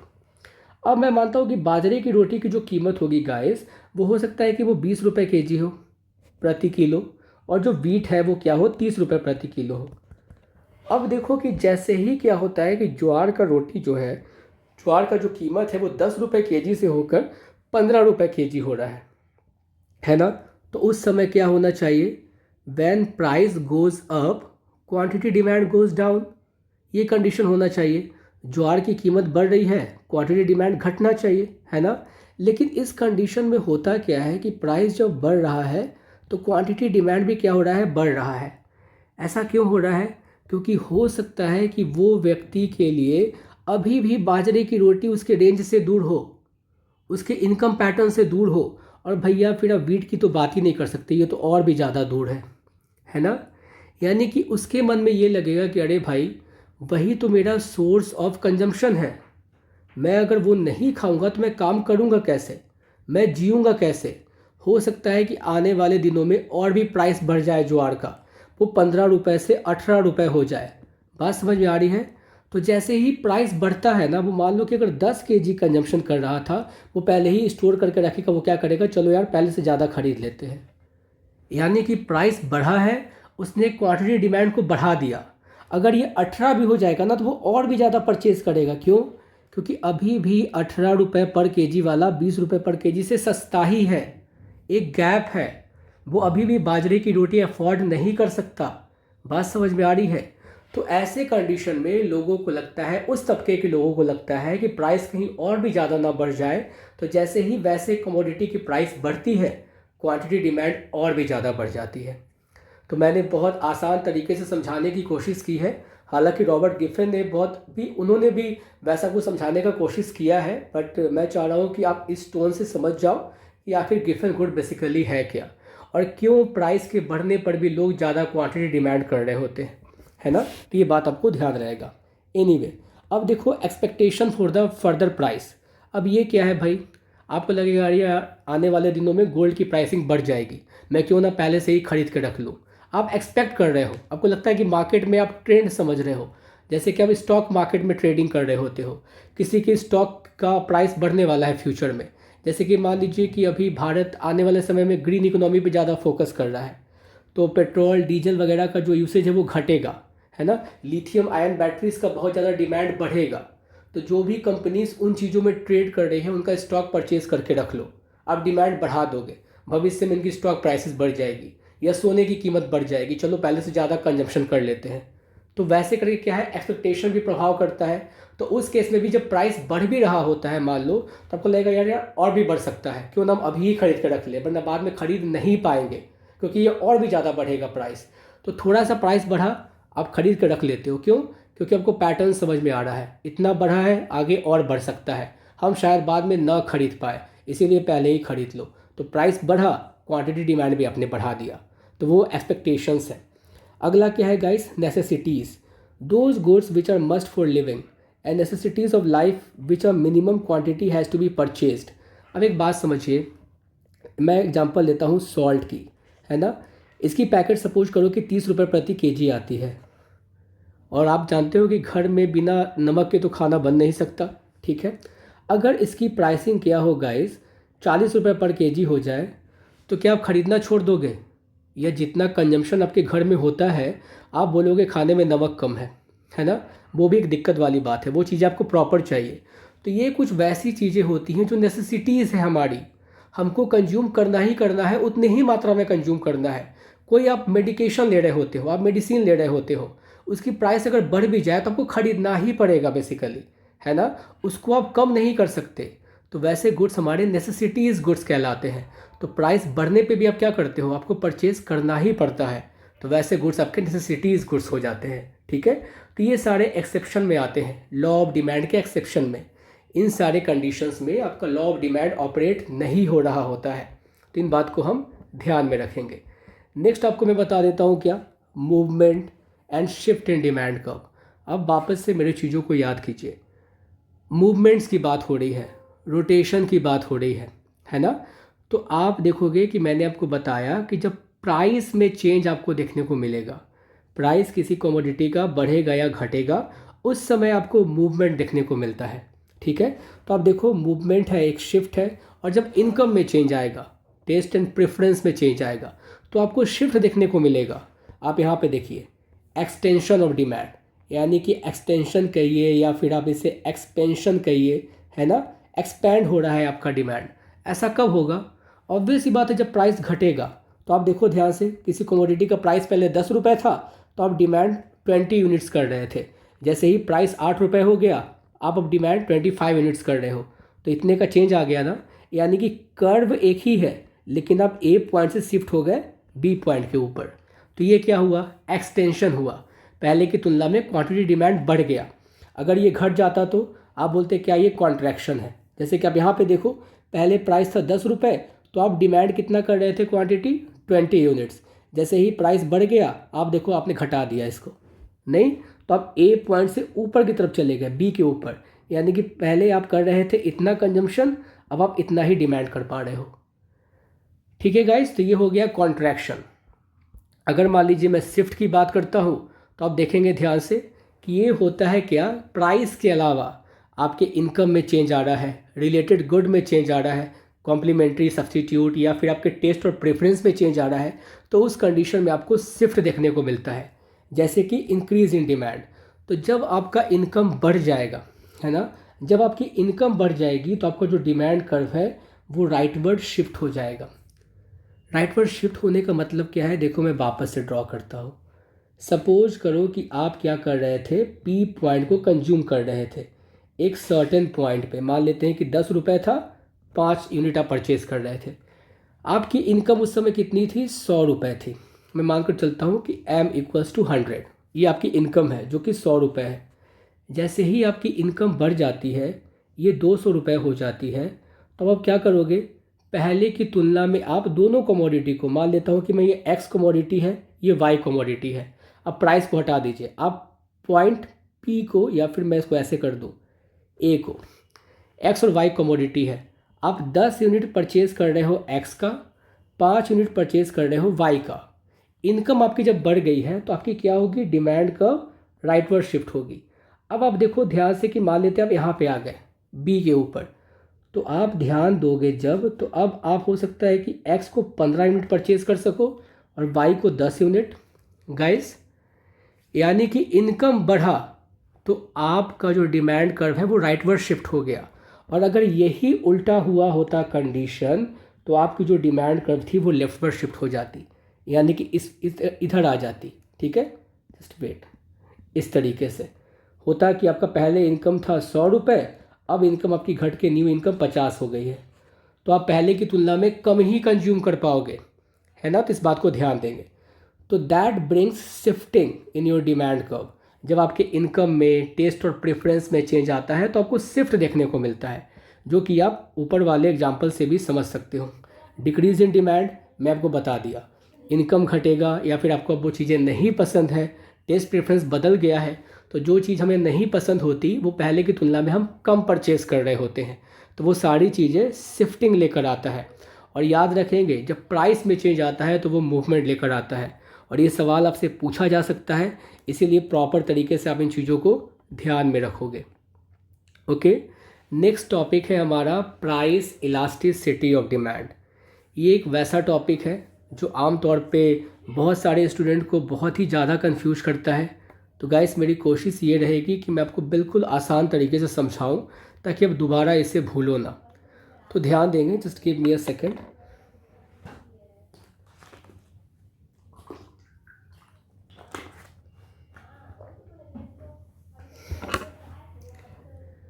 Okay then, price elasticity of demand क्या है। और सबसे बड़ी बात है कि अगर आपसे कोई बोले कि इलास्टिसिटी ऑफ डिमांड का मतलब क्या होता है, इलास्टिसिटी ऑफ डिमांड, तो आप समझना कहीं पे भी इलास्टिसिटी ऑफ डिमांड लिखा है तो वो आपसे आम तौर पे प्राइस इलास्टिसिटी ऑफ डिमांड के बारे में ही जिक्र कर रहा है। ठीक है, ये क्या है, डिग्री ऑफ रिस्पॉन्सिवनेस है। ठीक है, it is defined as a measurement of percentage change in quantity demanded due to response in a percentage change in price of the commodity। यानी कि किसी कमोडिटी में प्राइस में चेंज आने की वजह से आप किस प्रकार से बिहेव कर रहे हो, आप कैसा रिस्पॉन्स कर रहे हो। किसी कमोडिटी की प्राइस घटी है, आपने क्वांटिटी डिमांड को बहुत ज़्यादा बढ़ा दिया, जितनी प्राइस घटी है उतना ही क्वांटिटी डिमांड बढ़ाया है, जितनी प्राइस घटी है उससे ज़्यादा घटा दिया है, यानी कि आप रिस्पॉन्स किस प्रकार से कर रहे हो, है ना। जब आप इसे ग्राफिकली एनालाइज करोगे तो आप इन चीज़ों को बखूबी समझ पाओगे। ध्यान देंगे, मतलब कि प्राइस इलास्टिसिटी ऑफ डिमांड आपके रिस्पॉन्स को कैप्चर कर रहा होता है कि प्राइस के चेंज होने पर आप रिस्पॉन्स कैसा दिखा रहे हो, है ना।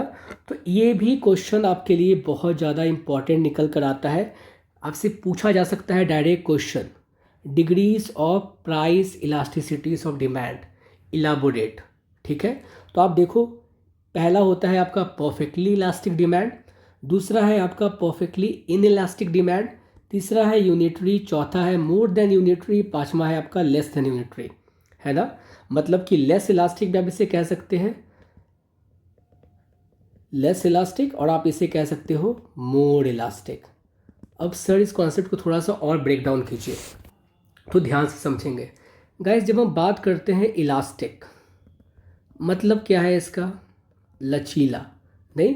जैसे कि आप रबर देखते हो, रबर, बात समझ में आ गई। जो आमतौर पे लड़कियां बाल बनाती हैं तो वो अपने बालों को बांधने के लिए रबर का इस्तेमाल करती हैं। आप रबर को स्ट्रेच कर सकते हो बहुत ज़्यादा, है ना, तो वो लचीला होता है बेसिकली। यानी कि कितना ज़्यादा जोर लगा रहे हो उसके ऊपर, कितना ज़्यादा खींच रहे हो, वो अपने पोटेंशियल तक खींचता ही चला जाता है। बात समझ में आ रही है, क्योंकि वो लचीला होता है, वो इलास्टिक होता है। अब आप समझो कि सर इकोनॉमिक्स में हम इसे डिस्कस क्यों कर रहे हैं। आप एक बात को समझिए, यह कंज्यूमर के रिस्पॉन्स को कैप्चर करने के लिए काफ़ी ज़्यादा इम्पॉर्टेंट होता है। अगर कोई भी फर्म है अपने प्रोडक्ट को प्राइस को बढ़ा रही है, घटा रही है, तो वो हमेशा ये चेक करना चाहेगी कि मैंने जब अपनी कमोडिटी के प्राइस को बढ़ा दिया तब मेरे कस्टमर्स कैसा रिएक्ट कर रहे हैं, मैंने अपने प्रोडक्ट के प्राइस को घटा दिया तब मेरे कस्टमर कैसा रिएक्ट कर रहे हैं। फिर उन्हें मदद मिलती है कि उन्हें किस तरीके से डिसीजन लेना है। Are you getting my point? अब हम इन सारे डिग्रीज को वन बाय वन डिकोड करने वाले हैं, ध्यान से समझिए।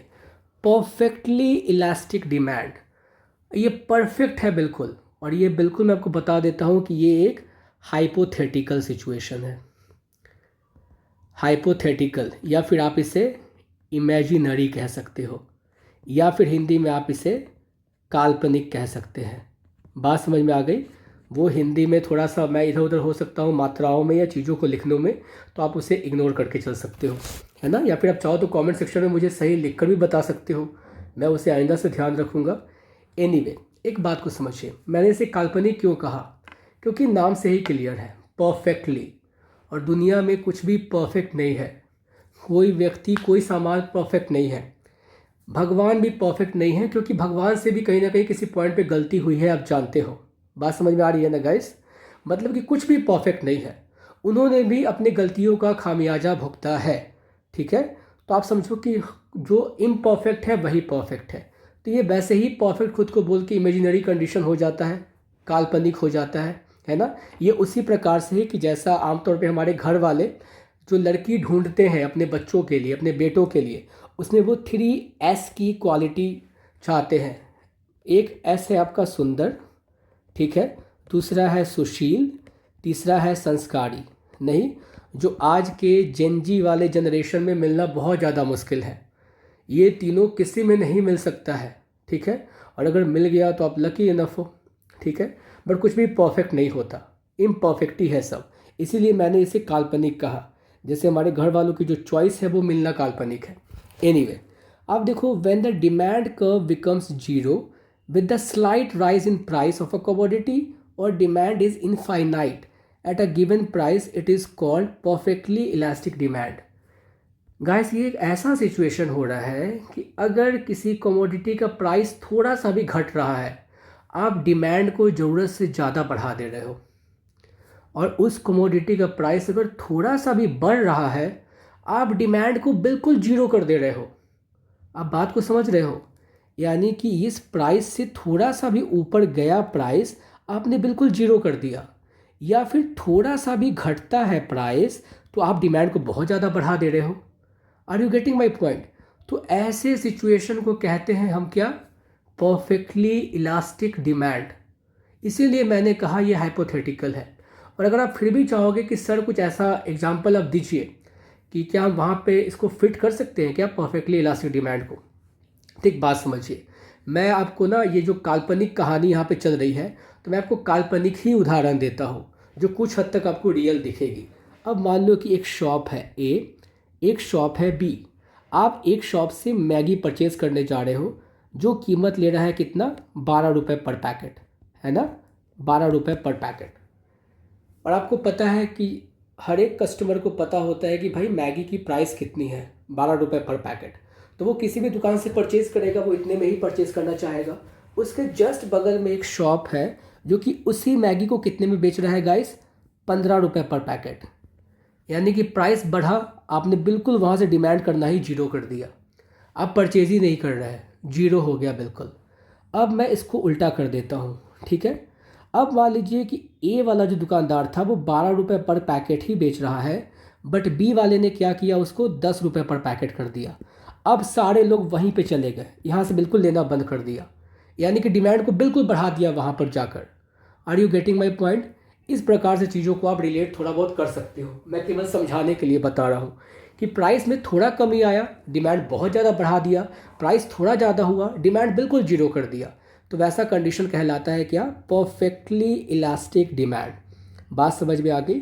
और इसके कर्व के बारे में अगर आपसे पूछा जाए तो ये हॉरिजॉन्टल टू एक्स एक्सिस होता है, यानी कि आप इसी प्राइस P1 पे आप क्वांटिटी Q1 बेचो, आप क्वांटिटी Q2 बेचो, आप क्वांटिटी Q3 बेचो, इसी पे बेचो। थोड़ा बहुत भी ऊपर नीचे करोगे तो जीरो या फिर इनफाइनाइट वाला कंडीशन देखने को मिलेगा। तो आपको यहाँ से वही चीज़ें देखने को मिलती है, ठीक है। Infinite elasticity of demand perfectly elastic हो जाता है। यहाँ पे थोड़ा बहुत भी करोगे कंज्यूमर बहुत ज़्यादा रिस्पॉन्स दिखा देगा, थोड़ा बढ़ाने पे बिल्कुल जीरो कर देगा, थोड़ा घटाने पे बिल्कुल बढ़ा देगा, वो वाला कंडीशन। तो ये आपका इनफाइनाइट हो जाता है बेसिकली, ठीक है। नेक्स्ट देखिए क्या है, हाईली इलास्टिक डिमांड। अब हाईली इलास्टिक डिमांड को मैं थोड़ा अलग डेफिनेशन से समझाना चाहूँगा गाइस। हाईली इलास्टिक, अब मान लीजिए कि आप अपने घर पे बैठे हो, है ना, और आप दो भाई बहन हो, ए और बी, और उन दोनों के पास घर में क्या है, एक ही टीवी मौजूद है। बात समझ में आ गई। और इस टीवी का इस्तेमाल करने के लिए घर में ऑब्वियस सी बात है, एक टीवी है तो एक ही रिमोट होगा। आपको देखना है क्या, क्रिकेट, है ना, और आपकी बहन को देखना है क्या, सपोज करो वो कार्टून देखना है, या फिर हाँ ये कह सकते हो आप, उन्हें देखना है बिग बॉस, ये ज़्यादा सुटेबल बैठेगा। अब आप क्रिकेट देखना चाहते हो, टेस्ट क्रिकेट चल रही है, उनको बिग बॉस देखना है। बात समझ में आ गई। अब इस टीवी के रिमोट को लेकर आपकी फ़ाइट हो जाती है, और आप क्या हो, एल्डर हो, ध्यान दीजिएगा, और वो क्या है, आपसे छोटी हैं, यंगर हैं। तो मान लो कि गुस्से गुस्से में फ़ाइट इतना ज़्यादा बढ़ जाता है कि ये आपको एक स्लैप लगा देती हैं, 1 स्लैप, है ना। अब आपकी छोटी बहन आपको स्लैप लगा रही हैं, आप अभी छोटे ही हो, उतनी बुद्धि नहीं हुई है आपको, लेकिन गुस्सा आपको आ जाएगा कि तुम छोटे होकर मुझ पे हाथ उठाओगे, और बदले में आपने क्या किया, आपने 2 से 3 स्लैप्स लगा दिए। तो गाइस चेंज हुआ एक का, यानी कि एक स्लैप आपको पड़ा था, लेकिन आपने रिस्पांस ज़्यादा दिखा दिया, आपने एक के बदले 2-3 चमाट उनको लगा दिए, तो आप हाईली इलास्टिक हो गए ना, आपने हाईली रिस्पांस दिखा दिया। Are you getting my point. अब आप इसे इकोनॉमिक्स से रिलेट कीजिए, यानी कि कुछ ऐसी घटना घट रही है कि प्राइस अगर थोड़ा चेंज हो रहा है तो क्वांटिटी डिमांड में ज़्यादा चेंज देखने को मिल रहा है आपको।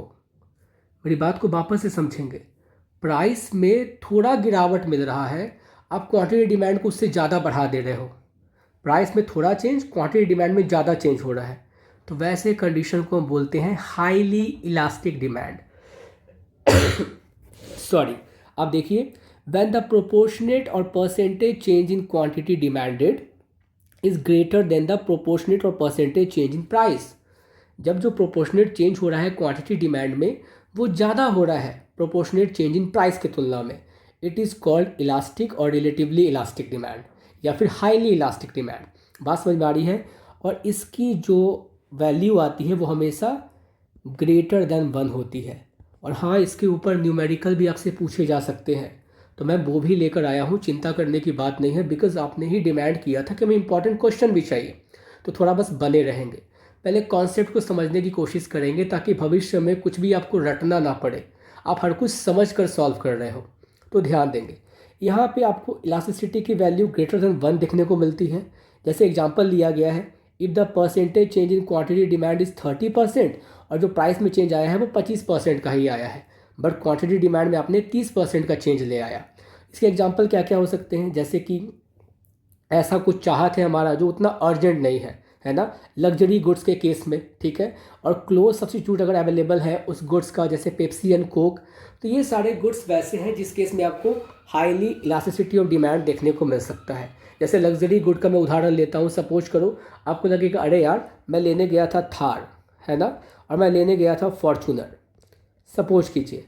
अब आप जो चाहोगे कि अरे यार फॉर्चूनर ज़्यादा मेरा प्रेफरेंस होता, ठीक है, लेकिन मैं उससे कम ही मेरे पास पैसे हैं तो मैं थार परचेज़ कर लेता हूँ। बात समझ में आ गई। लेकिन अगर आपको जब फॉर्चूनर का प्राइस भी थार के इर्द गिर्द देखने को मिलेगा, आप चॉइस कर लोगे फॉर्चूनर। बात समझ में आ रही है।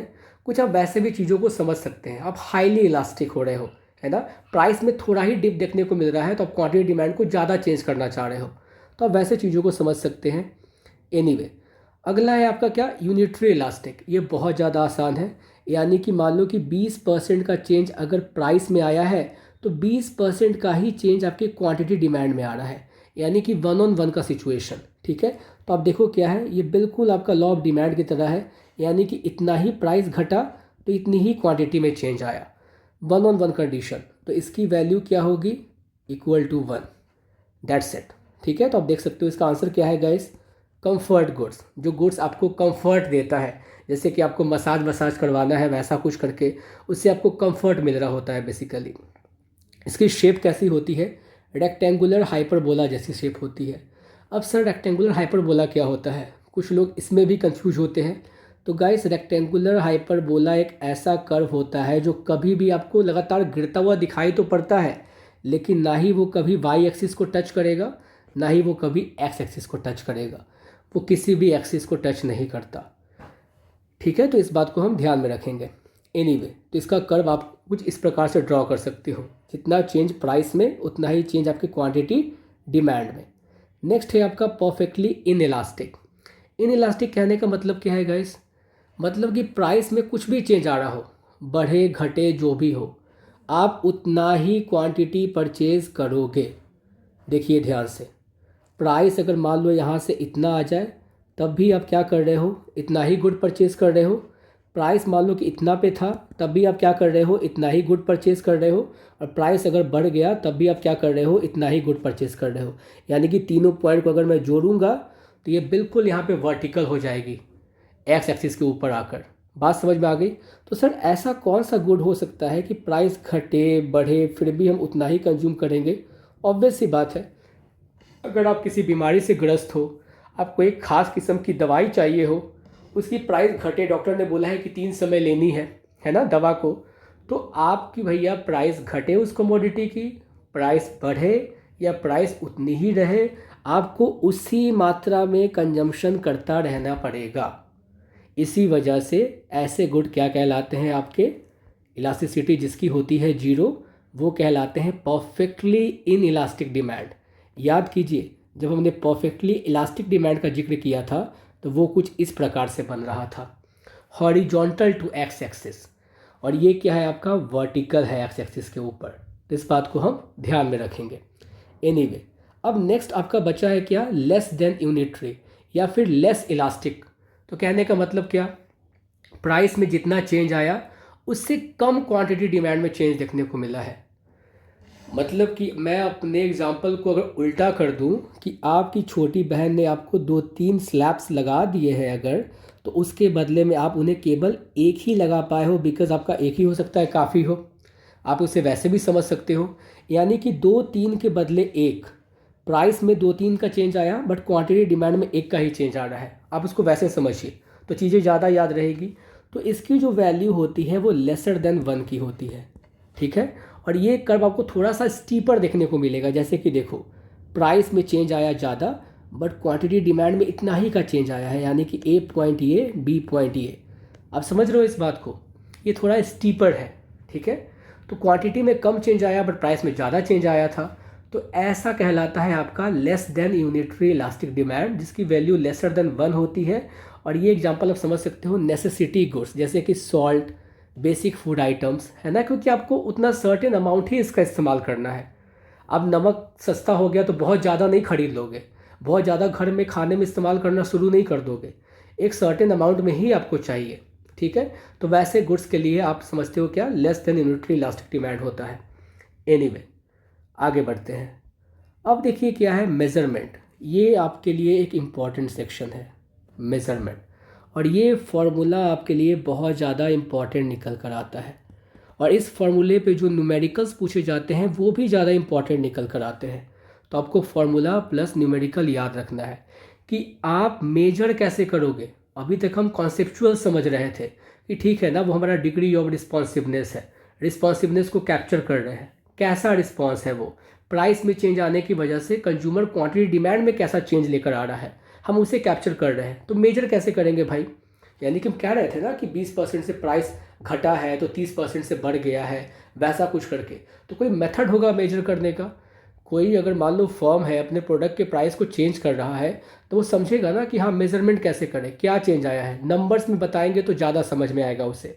तो इसीलिए यहाँ पे डिफरेंट डिफरेंट मेथड्स हैं जिससे आप इलास्टिसिटी को कैलकुलेट कर सकते हो। तो पहला है आपका percentage method, geometrical method, total expenditure method, arc elasticity method. ये चारों मेथड हैं, आप जिसमें भी कंफर्टेबल हो कैलकुलेट करने में, मोर और लेस आपको आंसर एक तरीके का देखने को मिलता है। ओके, पहला है आपका परसेंटेज, या फिर आप इसी को प्रोपोर्शनेट मेथड कहते हो। तो इसकी फॉर्मूला क्या है गाइस? परसेंटेज चेंज, डेल्टा का मतलब क्या है? Change in quantity demanded due to percentage change in price. बात समझ में आ गई?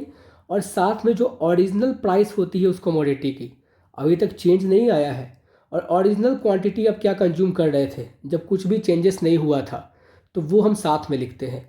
तो ये फॉर्मूला आप याद रखेंगे और इस पर आप कैलकुलेट कर सकते हैं। याद रखेंगे यहाँ पे जो चीज़ें होती हैं वो इन्वर्स डायरेक्शन में हो रही होती है, क्योंकि यहाँ पे लॉ ऑफ डिमांड ऑपरेट करता है। अगर मैं प्रॉपर फॉर्मूला लिखूँ ना, तो यहाँ पे माइनस का साइन लगा कर लिखूँगा, percentage change in quantity demanded due to percentage change in price cross P upon में क्यू। तो ये जो माइनस साइन है ये और कुछ नहीं बल्कि ये बता रहा है कि भाई प्राइस और क्वांटिटी डिमांड में निगेटिव रिलेशनशिप यानी कि इन्वर्स रिलेशनशिप क्या करती है, एग्जिस्ट करती है। सिंपल। इस माइनस साइन का मतलब केवल यही होता है, और जब हम एब्सोल्यूट टर्म्स में कैप्चर करने की कोशिश कर रहे होते हैं तो माइनस साइन को इग्नोर कर देते हैं। आपको ये आगे देखने को मिलेगा। अपने कन्वीनियंस के लिए हम इसे इग्नोर करके ही चलते हैं, ठीक है। आगे देखिए ध्यान से। तो पहला आपको मैंने फॉर्मूला बता दिया, न्यूमेरिकल भी दिखाने वाला हूँ, तो चिंता करने की बात नहीं है। दूसरा हमारा मेथड क्या है, ज्योमेट्रिक मेथड, जिसे आप पॉइंट इलास्टिसिटी मेथड भी कहते हो। तो गाइस यहाँ पे देखो ध्यान से, ये फॉर्मूला याद रखेंगे, elasticity equals to lower segment upon में अपर सेगमेंट। अब गाइस देखो यहाँ पे अलग अलग पॉइंट के ऊपर अगर आप इलास्टिसिटी कैलकुलेट करना चाहते हो, है ना, अगर आपको अलग अलग पॉइंट के ऊपर इलास्टिसिटी कैलकुलेट करनी है तो आप इस मेथड से कर सकते हैं। जैसे कि पॉइंट एम के ऊपर आप देखो इलास्टिसिटी क्या है हमारी, इनफाइनाइट है। पॉइंट ए के ऊपर देखिए आप, इलास्टिसिटी क्या है गाइस, ग्रेटर देन 1 है। पॉइंट पी के ऊपर देखिए इलास्टिसिटी क्या है गाइस, इक्वल्स टू 1 है। पॉइंट बी के ऊपर इलास्टिसिटी लेसर देन 1 है, एंड पॉइंट एन के ऊपर इलास्टिसिटी इक्वल्स टू 0 है। सर ये आया कैसे? आया जिस प्रकार से वो आप बखूबी समझ पाओगे। गाइस ये पॉइंट एम के ऊपर अगर मैं elasticity at point M calculate करूँ तो आपने बोला कि सर लोअर सेगमेंट अपॉन में अपर सेगमेंट। अब वही कह रहे हो ना फॉर्मूला, इन्फिनिटी कैसे देगा। अब देखो इसके नीचे हम जाते हैं, इसके नीचे हम चले गए, तो मैं इस सारे को रफ करता हूँ। मुझे पॉइंट एम पे कैलकुलेट करना है और वैल्यू निकल कर आ रहा है इनफाइनाइट। कैसे पॉसिबल है, हम बस इस फॉर्मूला को जानते हैं। लोअर सेगमेंट यानी कि अब नीचे में देखो, ये क्या है गाइस, एम एन, है ना। लोअर सेगमेंट क्या है हमारा, एम एन। मैं इसको लिखूँगा एम एन, जब हम नीचे की तरफ आ रहे हो तो, आप इस डायरेक्शन में बढ़ रहे हो तो। अब मुझे बताओ कि एम के ऊपर कुछ दिख रहा है क्या आपको, एनीथिंग यू कैन सी। यहाँ पे कुछ भी नहीं है, एम के ऊपर तो कुछ है ही नहीं। एम स्टार्टिंग का ही पॉइंट है, एम के पहले कोई पॉइंट ही नहीं है। तो कहने का मतलब है कि जब कुछ है ही नहीं तो क्या आएगा, वैल्यू 0। और आपको बेसिक मैथमेटिक्स तो पता है ना, something divided by 0 undefined, infinite. आ गया वैल्यू इनफाइनाइट। बात समझ में आ रही है। अब देखेंगे ध्यान से, दूसरा समझिए। मुझे अगर इलास्टिसिटी कैलकुलेट करनी है पॉइंट ए के ऊपर, गाइस इसको कैप्चर करना है ना, हम यहाँ से नीचे आएंगे। देखो इतना बड़ा एरिया क्या है हमारे पास, ए एन। ऊपर का एरिया क्या है गाइस, देखो ए एम। मुझे ये बताओ, ये ए एन जो इतना बड़ा एरिया है, ये ज़्यादा बड़ा है कि ये वाला एरिया ज़्यादा बड़ा है। आप बोलोगे सर ए एन का जो एरिया है ना, ए एन वो ज़्यादा बड़ा है, ठीक है गाइस, ए एन ज़्यादा बड़ा है। तो आप देखो ये वाला ग्रेटर यानी कि बिग, मैं वैसे लिखता हूँ, ये बिगर है, ठीक है। और ये क्या है, स्मॉल। मैं एक इमेजिनरी नंबर ले लूँ, यहाँ पे मैं लिखता हूँ 4, यहाँ पे मैं लिखता हूँ 2, कट करूँगा तो क्या आएगा, 2। 2 क्या है, ग्रेटर देन 1 है गाइस, ग्रेटर देन 1 है। देखिए ध्यान से, इलास्टिसिटी ग्रेटर देन 1। बात समझ में आ गई। उसी प्रकार से देखिए पॉइंट पी पे अगर मुझे कैलकुलेट करना हो तो जितना एरिया इतना है उतना ही एरिया आपको इतना देखने को मिलेगा बराबर। यानी कि ये कैसा कंडीशन हो गया, यानी कि भैया ये ऐसा कुछ हो गया कि पी एन अपॉन में पी एम इक्वल्स टू, मान लो कि ये क्या मानता हूँ 2/2, दोनों बराबर है, क्या मिलेगा 1। इसीलिए तो आप कह रहे हो इलास्टिसिटी इक्वल्स टू 1। तो इस प्रकार से हम इलास्टिसिटी को कैलकुलेट कर सकते हैं अलग अलग पॉइंट पे by using point elasticity method, जिसे आप ज्योमेट्रिक मेथड भी कहते हो। तो इस बात को हम ध्यान में रखेंगे, फर्दर आप बखूबी कैलकुलेट कर सकते हैं। ओके, नेक्स्ट है आपका टोटल एक्सपेंडिचर मेथड। तो गाइस ये बहुत ज़्यादा सिंपल है, यानी कि टोटल एक्सपेंडिचर कह लो या टोटल आउटले कह लो, इसका मतलब वही है प्राइस इनटू क्वांटिटी। यानी कि मैंने डिफरेंट प्राइस पॉइंट पे कितना कितना खर्च किया है, जैसे कि 10 इंटू 5, फिर प्राइस घट गया 5 इंटू मान लेते हैं कि 10, ऐसा करके। तो भैया इस प्रकार से वो चीज़ें चल रही हैं। Are you getting my point? Price into quantity, तो वो है आपका क्या, टोटल एक्सपेंडिचर मेथड। ठीक है, अगर यहाँ पे भी आपको कैलकुलेट करना हो तो वैल्यू बस याद रखिएगा। अगर आपने कैलकुलेट किया वैल्यू ग्रेटर देन 1 आ रही है आपकी, ठीक है, तो ये क्या बोलोगे आप, हाईली इलास्टिक। लेसर देन 1 आ रही है, लेस इलास्टिक। इक्वल्स टू 1 आ रही है, unit free elastic. That's it. तो ये आपका टोटल एक्सपेंडिचर मेथड है। फर्दर आप यहाँ से पढ़ सकते हैं, बस प्राइस इंटू क्वांटिटी वाला सेक्शन है। ठीक है, किसी कमोडिटी का प्राइस कितना है, उस प्राइस पे कितना क्वांटिटी आपने खरीदा, बात समझ में आ रही है, तो आपको यही चीज़ देखने को मिलेगा। एनीवे, अगला है आपका आर्क इलास्टिसिटी डिमांड। अब देखो यहाँ पे आर्क इलास्टिसिटी मेथड क्या बोलता है, हमने बिल्कुल ग्राफ कुछ इसी प्रकार से ड्रॉ किया है, लेकिन दो पॉइंट के बीच में ए और बी अगर हम इलास्टिसिटी को कैलकुलेट करना चाहते हैं, ठीक है, इलास्टिसिटी कैलकुलेट करना चाहेंगे, तो हम इस एरिया का इलास्टिसिटी कैलकुलेट करना चाहते हैं। देखिए ध्यान से, और इसको मैं कर्व से अगर अलग कर दूँ तो ये कुछ ऐसा बनेगा, आर्क। आप इसे बोलते हो ना मैथमेटिक्स में, आर्क जैसा शेप कुछ ऐसा ले लेगा, अर्ध चांद जैसा आप कहते हो, या फिर एक पतला सा चांद आपको जो दिखाई पड़ता है बिल्कुल कभी कभी आकाश में, नहीं, तो वैसा ये शेप ले लेता है।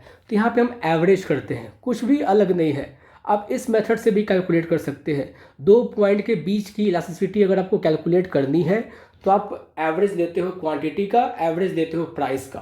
तो ये फार्मूला केवल आप याद रखोगे, और आप इसको चाहो तो प्रोपोर्शनेट मेथड से भी कैलकुलेट कीजिए, आंसर मोर और लेस सेम देखने को मिलेगा, या फिर आप इससे भी कैलकुलेट कीजिए। ठीक है, देखो मैंने जो आपको बताया था, मैं न्यूमेरिकल लेकर आया हूँ। If the price of a product decreases from 10 to 8, किसी प्रोडक्ट का प्राइस था 10 रुपये से घटकर 8 रुपये हो गया, इसके कारण से क्या होगा गाइस, प्राइस घटेगा, क्वांटिटी डिमांड क्या होगा, बढ़ेगा। देखो 40 से वो कितना हो गया, 60 हो गया। वो बोलता है कि price elasticity of demand calculate करके बताओ। तो आपने क्या किया, इसी फॉर्मूला का इस्तेमाल किया, Q1 माइनस Q2, यानी कि पहले क्या था 60 माइनस 40 बाई 40 अपॉन में जो है आपका Q1 प्लस Q2, इस फॉर्मूला पे पुट करोगे आप, तो आंसर आपको देखने को मिलेगा 2.5। हालांकि आंसर आएगा -2.5, और माइनस क्यों लिख रहे हो आप, याद रखिए इनवर्स रिलेशनशिप बता रहा है प्राइस और क्वांटिटी डिमांड के बीच में। लेकिन मैंने फिर से कहा है, एब्सोल्यूट नंबर आप ले रहे हो, माइनस साइन को हम इग्नोर करके चलते हैं। तो फिर आप क्या बोलोगे, अरे सर ये जो वैल्यू आई है ED ग्रेटर देन 1 आई है, 2.5 क्या है, ग्रेटर देन 1 है, तो ये हाईली इलास्टिक डिमांड है। That's it. आप इसे चाहो तो प्रोपोर्शनेट मेथड से भी कैलकुलेट करके देख सकते हो। सॉर्टेड, इस बात को हम ध्यान रखेंगे।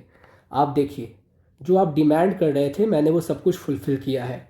यानी कि आप देखो कि income elasticity of demand, price elasticity of demand, cross elasticity of demand, इन सब पे क्वेश्चंस कैसे पूछे जा सकते हैं, न्यूमेरिकल वाले खास करके, और आपको कैसे सॉल्व करना है। तो आपके लिए ये प्रैक्टिस वाला क्वेश्चन है। हालांकि सॉल्यूशन गिवन है, और आपको एक भी पॉइंट पे वैसा नहीं होगा कि प्रॉब्लम हो।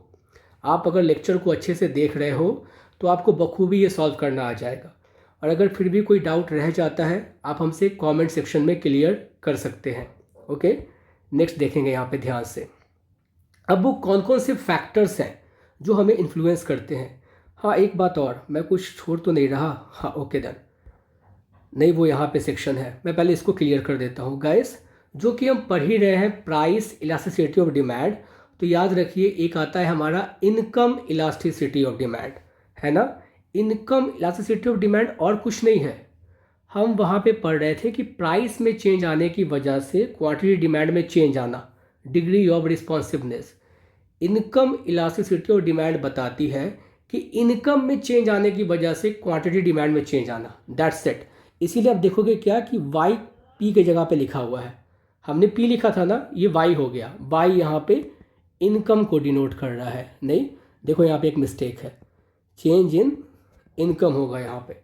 ठीक है, percentage change in quantity demanded due to percentage change in income. और बिल्कुल सिंपल है, अगर आपके न्यूमेरिकल दिए भी जाएंगे इसके ऊपर, बस प्राइस में चेंज आने की जगह इनकम में चेंज दिखाएगा और आपको बखूबी वैसे सॉल्व कर लेना है। फॉर्मूला में कुछ भी चेंजेस नहीं हुए हैं फर्दर, बस पी की जगह वाई कर दिया गया है, दैट्स इट। और वाई यहाँ पे इनकम दर्शा रहा है। ओके, अब देखो नेक्स्ट क्या है आपका, क्रॉस इलास्टिसिटी ऑफ डिमांड। तो गाइस यहाँ पे कॉम्प्लीमेंट्री गुड्स वाला कंडीशन याद रखोगे खास करके, ठीक है। कॉम्प्लीमेंट्री गुड्स यानी कि किसी एक कमोडिटी के प्राइस में चेंज आया तो दूसरे कमोडिटी के क्वांटिटी डिमांड में चेंज आ रहा है। कहने का मतलब याद है आपको, अगर आपकी जो पेट्रोल की जो कीमत थी, प्राइस ऑफ पेट्रोल, वो कम हो रही थी तो आपकी क्वांटिटी डिमांड ऑफ कार वो बढ़ जा रही थी। समझ रहे हो मेरी बात को? तो यहाँ पे क्रॉस इलास्टिसिटी यानी कि किसी का प्रभाव किसी और के ऊपर पड़ रहा है। प्राइस कम हुआ है पेट्रोल का, डिमांड बढ़ गई है कार की। Are you getting my point? तो इसका फॉर्मूला भी बिल्कुल वैसा ही है, देखिए ध्यान से। Percentage change in quantity of X commodity, ठीक है, percentage change in price of Y commodity, यानी कि कमोडिटी वाई के प्राइस में चेंज आया है लेकिन कमोडिटी एक्स की क्वांटिटी पे फर्क पड़ रहा है by P Y upon Q X, यानी कि price of Y, price of petrol ऐसा मान लो आप इसको, और ये quantity of car, original quantity of car. ये जो पहले जब चेंज नहीं आया था उस समय का लेंगे हम, ठीक है, और ये चेंज आने के बाद का है, क्योंकि डेल्टा का मतलब क्या होता है, चेंज। चेंज का मतलब क्या बोलते हो, टैन थीटा। नहीं, थोड़ा ज़्यादा मैथमेटिकल हो जाएगा। टैन थीटा का मतलब perpendicular by base. Are you getting my point? तो इतना हमें बियॉन्ड नहीं जाना मैथमेटिक्स में। वैसे भी इकोनॉमिक्स में खास बात यह है कि आप ट्रिग्नोमेट्रीज को डील नहीं कर रहे होते हो ज़्यादा, ठीक है। तो अब यहाँ तक ही इस चीज़ों को सीमित रखने दीजिए। किसी कमोडिटी के प्राइस में चेंज आया, किसी दूसरे कमोडिटी के क्वांटिटी में फ़र्क पड़ रहा है, तो वो क्रॉस इलास्टिसिटी है। जैसे कि आप देखो ध्यान से यहाँ पे, प्राइस ऑफ टी 30 रुपये प्रति kilo. At this price 5 kg of T is sold. 30 रुपये के प्राइस पॉइंट पे 5 kg चायपत्ती बिक रही थी। If price of coffee rises, अब क्या होता है कि कॉफ़ी का प्राइस बढ़ गया है। अब कॉफ़ी क्या है भाई, सब्स्टिट्यूट है उसका, बात समझ रहे हो आप? तो ऐसा समझिए, तो प्राइस ऑफ कॉफ़ी बढ़ गया है, 25 से 35 रुपये हो गया है। The quantity of T rises, तो कॉफ़ी का प्राइस जब बढ़ेगा तो भैया कॉफ़ी को लोग लेना नहीं चाहेंगे, कॉफ़ी की जगह वो चाय को भी इस्तेमाल कर सकते हैं। तो अब देखो कॉफ़ी के प्राइस बढ़ने की वजह से हो क्या रहा है, डिमांड बढ़ रहा है टी का। Are you getting my point? Demand बढ़ रहा है टी का। Find the cross elasticity of tea. तो टी का क्रॉस इलास्टिसिटी कैलकुलेट कीजिए, तो बस फार्मूला में वही रखा गया, सिंपल। मतलब कि क्वांटिटी में कितना चेंज आया, 8 5 हो गया, ठीक है। मतलब कि वो 5 से 8 हुआ था ना, तो 8 - 5 करोगे आप। देखिए ध्यान से, 5 kg से बढ़कर 8 kg हो गया क्वांटिटी डिमांड उसका। तो क्या कर रहे हो आप, Q2 - Q1 ये वाला कंडीशन बस सॉल्व करेंगे, आंसर आएगा 1.5। 1.5 अगेन क्या है, 1 से बड़ा है, हाईली इलास्टिक, सिंपल। इस बात को हम ध्यान रखेंगे। नेक्स्ट है आपका एडवर्टीजमेंट इलास्टिसिटी। ये भी क्या है, basically percentage change in percentage change जो आ रहा है आपके किसी प्रोडक्ट के डिमांड में due to percentage change in spending on advertisement. आप उस कमोडिटी के प्रचार प्रसार पे कितना पैसा खर्च कर रहे हो और उसके वजह से उसके डिमांड पे कितना फ़र्क पड़ रहा है। इसका फॉर्मूला भी मोर और लेस कुछ वैसा ही है, और इसके ऊपर मैंने एक क्वेश्चन ऑलरेडी यहाँ पे मेंशन कर रखा है, जो कि अगर आप सॉल्व करोगे आपको समझ में आ जाएगा।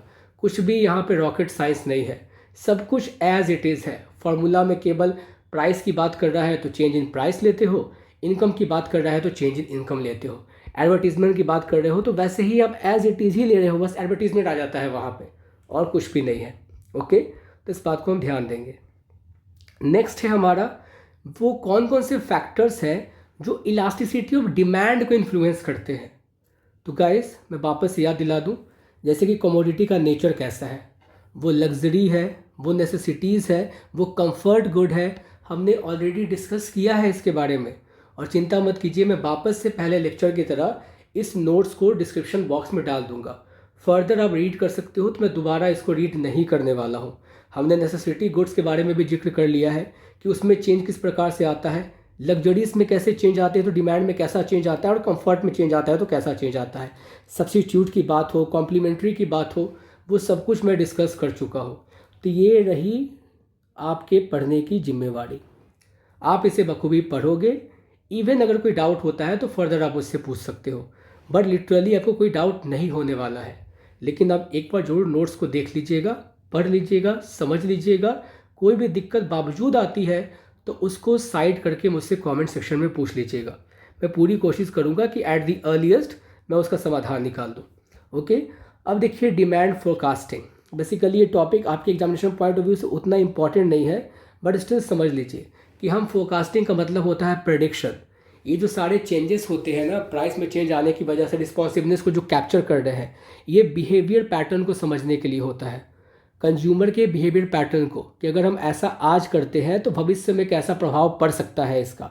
ठीक है, तो ये सारा कुछ आपके रीड करने की जिम्मेवारी है, तो वो आप देखोगे, इसको समझोगे। ये उतना एग्जामिनेशन पॉइंट ऑफ व्यू से इंपॉर्टेंट नहीं है, बट स्टिल आप इन चीज़ों को एक बार रीड कर सकते हो। ठीक है, कि प्रोड्यूसर गुड्स क्या होते हैं, कंज्यूमर गुड्स क्या होते हैं, कुछ सारे वैसे टर्मिनोलॉजीज़ हैं, कुछ टर्म्स हैं। ठीक है, प्रोड्यूसर गुड्स जैसे कि मशीनरी हो गया, उसका प्लांट हो गया। कंज्यूमर गुड्स जैसे कि रेडीमेड जो सामान बने आते हैं, जैसे कि कपड़ा है हमारे लिए, कॉपी किताब है, वो सारे कंज्यूमर गुड्स हैं, इसका डायरेक्ट हम इस्तेमाल कर रहे होते हैं। ठीक है, कुछ ड्यूरेबल गुड्स होते हैं, नॉन ड्यूरेबल, लंबे समय तक टिकेंगे ड्यूरेबल, जो लंबे समय तक नहीं टिकते नॉन ड्यूरेबल। बात समझ में आ रही है? हाँ, एक सेक्शन यहाँ पे आता है डेराइव डिमांड और ऑटोनोमस डिमांड। तो गाइस इस चीज़ को थोड़ा समझ लीजिए, लोग कंफ्यूज करते हैं। डेराइव डिमांड कहने का मतलब क्या है कि सपोज करो मुझे ना एक प्रोडक्शन स्टार्ट करना है किसी कमोडिटी का। सपोज कीजिए कि मुझे सोप बनाना है, सोप यानी कि साबुन।